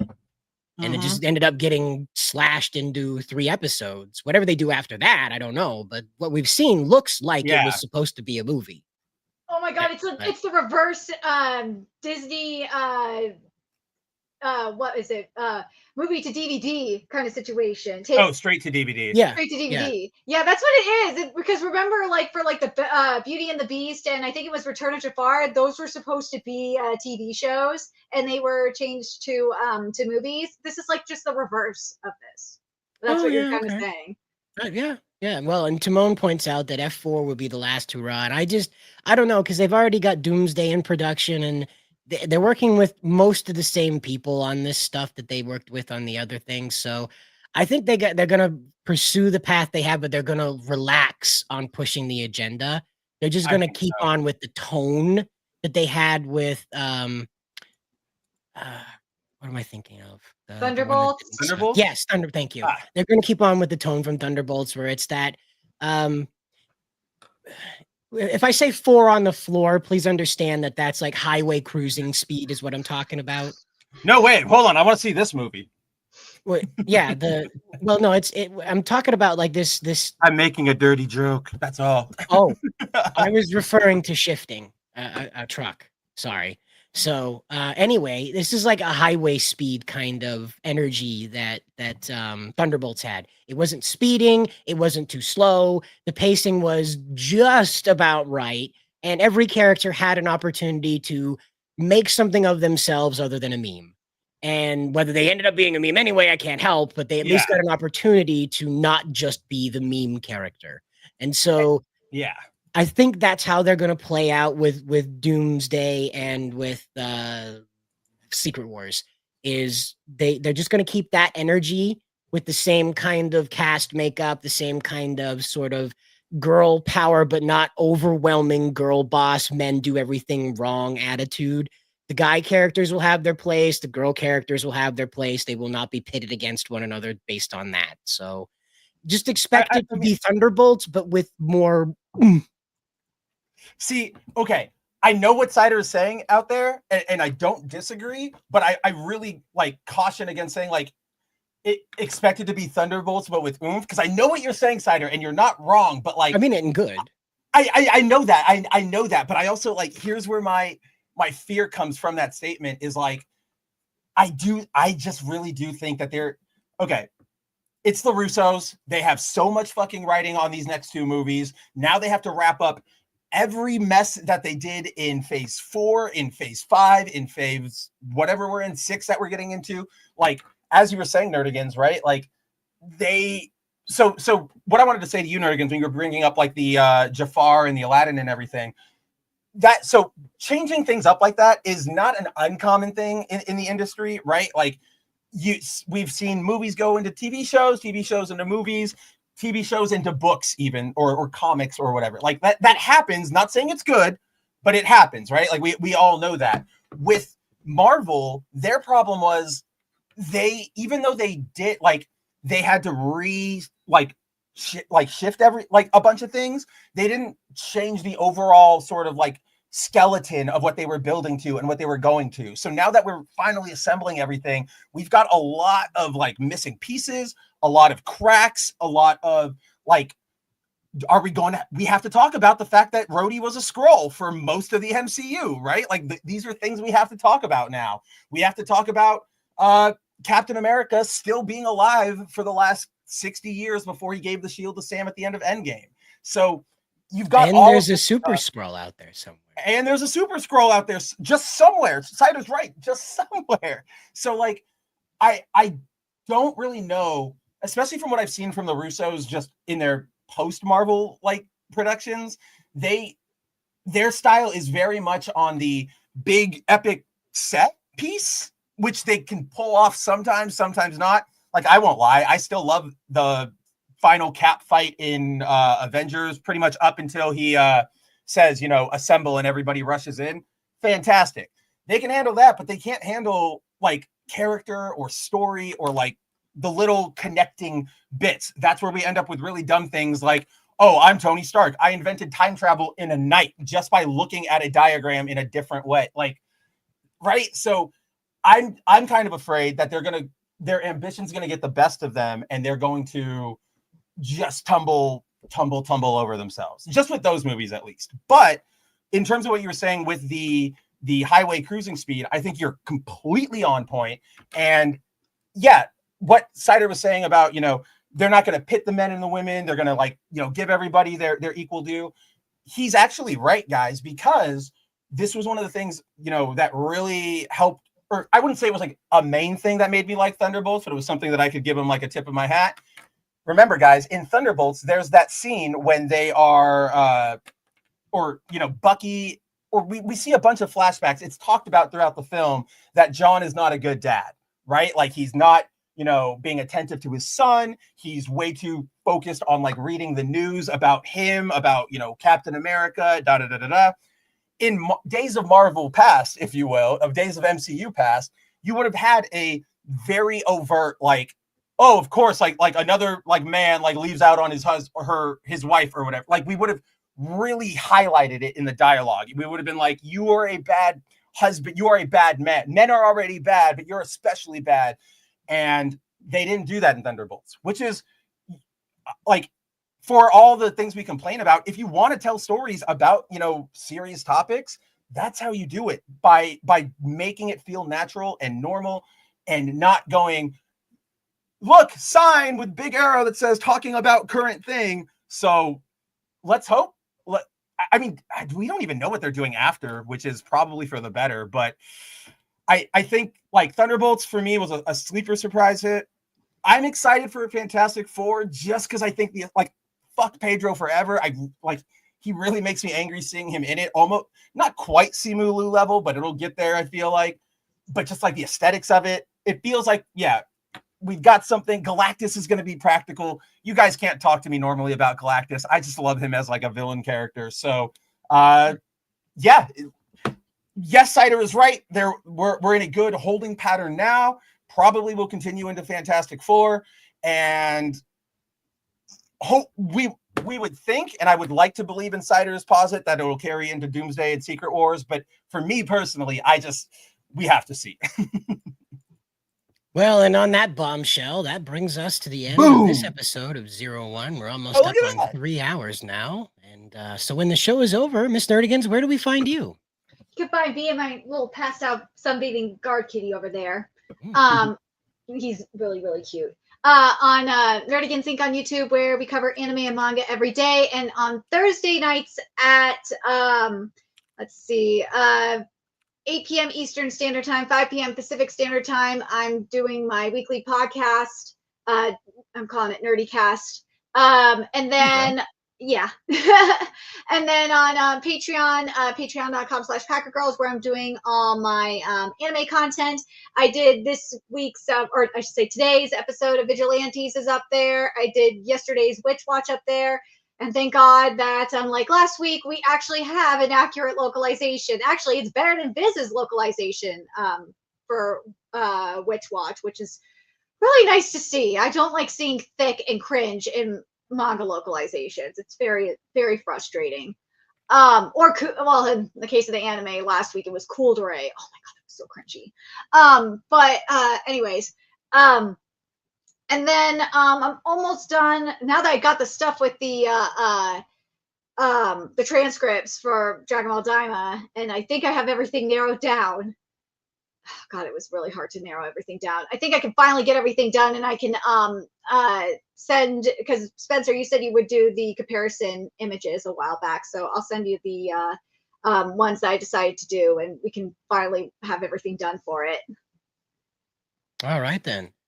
And Spencer, you're muted. Where do we find you when the show's over? Yeah, whenever you got it, girl, I've got your back. Yeah, just send it over and we can take care of that. But in terms of wrapping up the show, you guys know what I'm about to say. As always, thank you for hanging out with us tonight. We could not have done any of the show, any of the site, any of our daily video uploads without you guys out there, without you guys watching us, reading us, supporting us. We see every single one of you when you hang out with us, either in the chat or in the VOD. You mean the world to us. And yeah, as long as you keep watching, we'll keep being here. Check out boundingintocomics.com for new news every day. check out everything that these guys have going on. Make sure to come in here, follow Cider for Heroes Con this weekend. It should be a lot of fun. Even if you got nothing going on, throw it on the background. He'll be, like he said, live streaming around the con. Will be really cool. I'll be tuning in. I'll be there. And yeah, that's really all I've got. Everybody have a great week. We will see you online. And yeah, that's all I got. Yeah, that's all we got. I got to find the right outro thing here. So let's just do Old Faithful. We shall return to space. The sky is not the limit. It is our destiny. For as the stars hang in the cosmos for eternity, so too shall our names and our legacies. I ask you to believe that mankind's finest hour is not behind us, but instead far beyond our wildest dreams.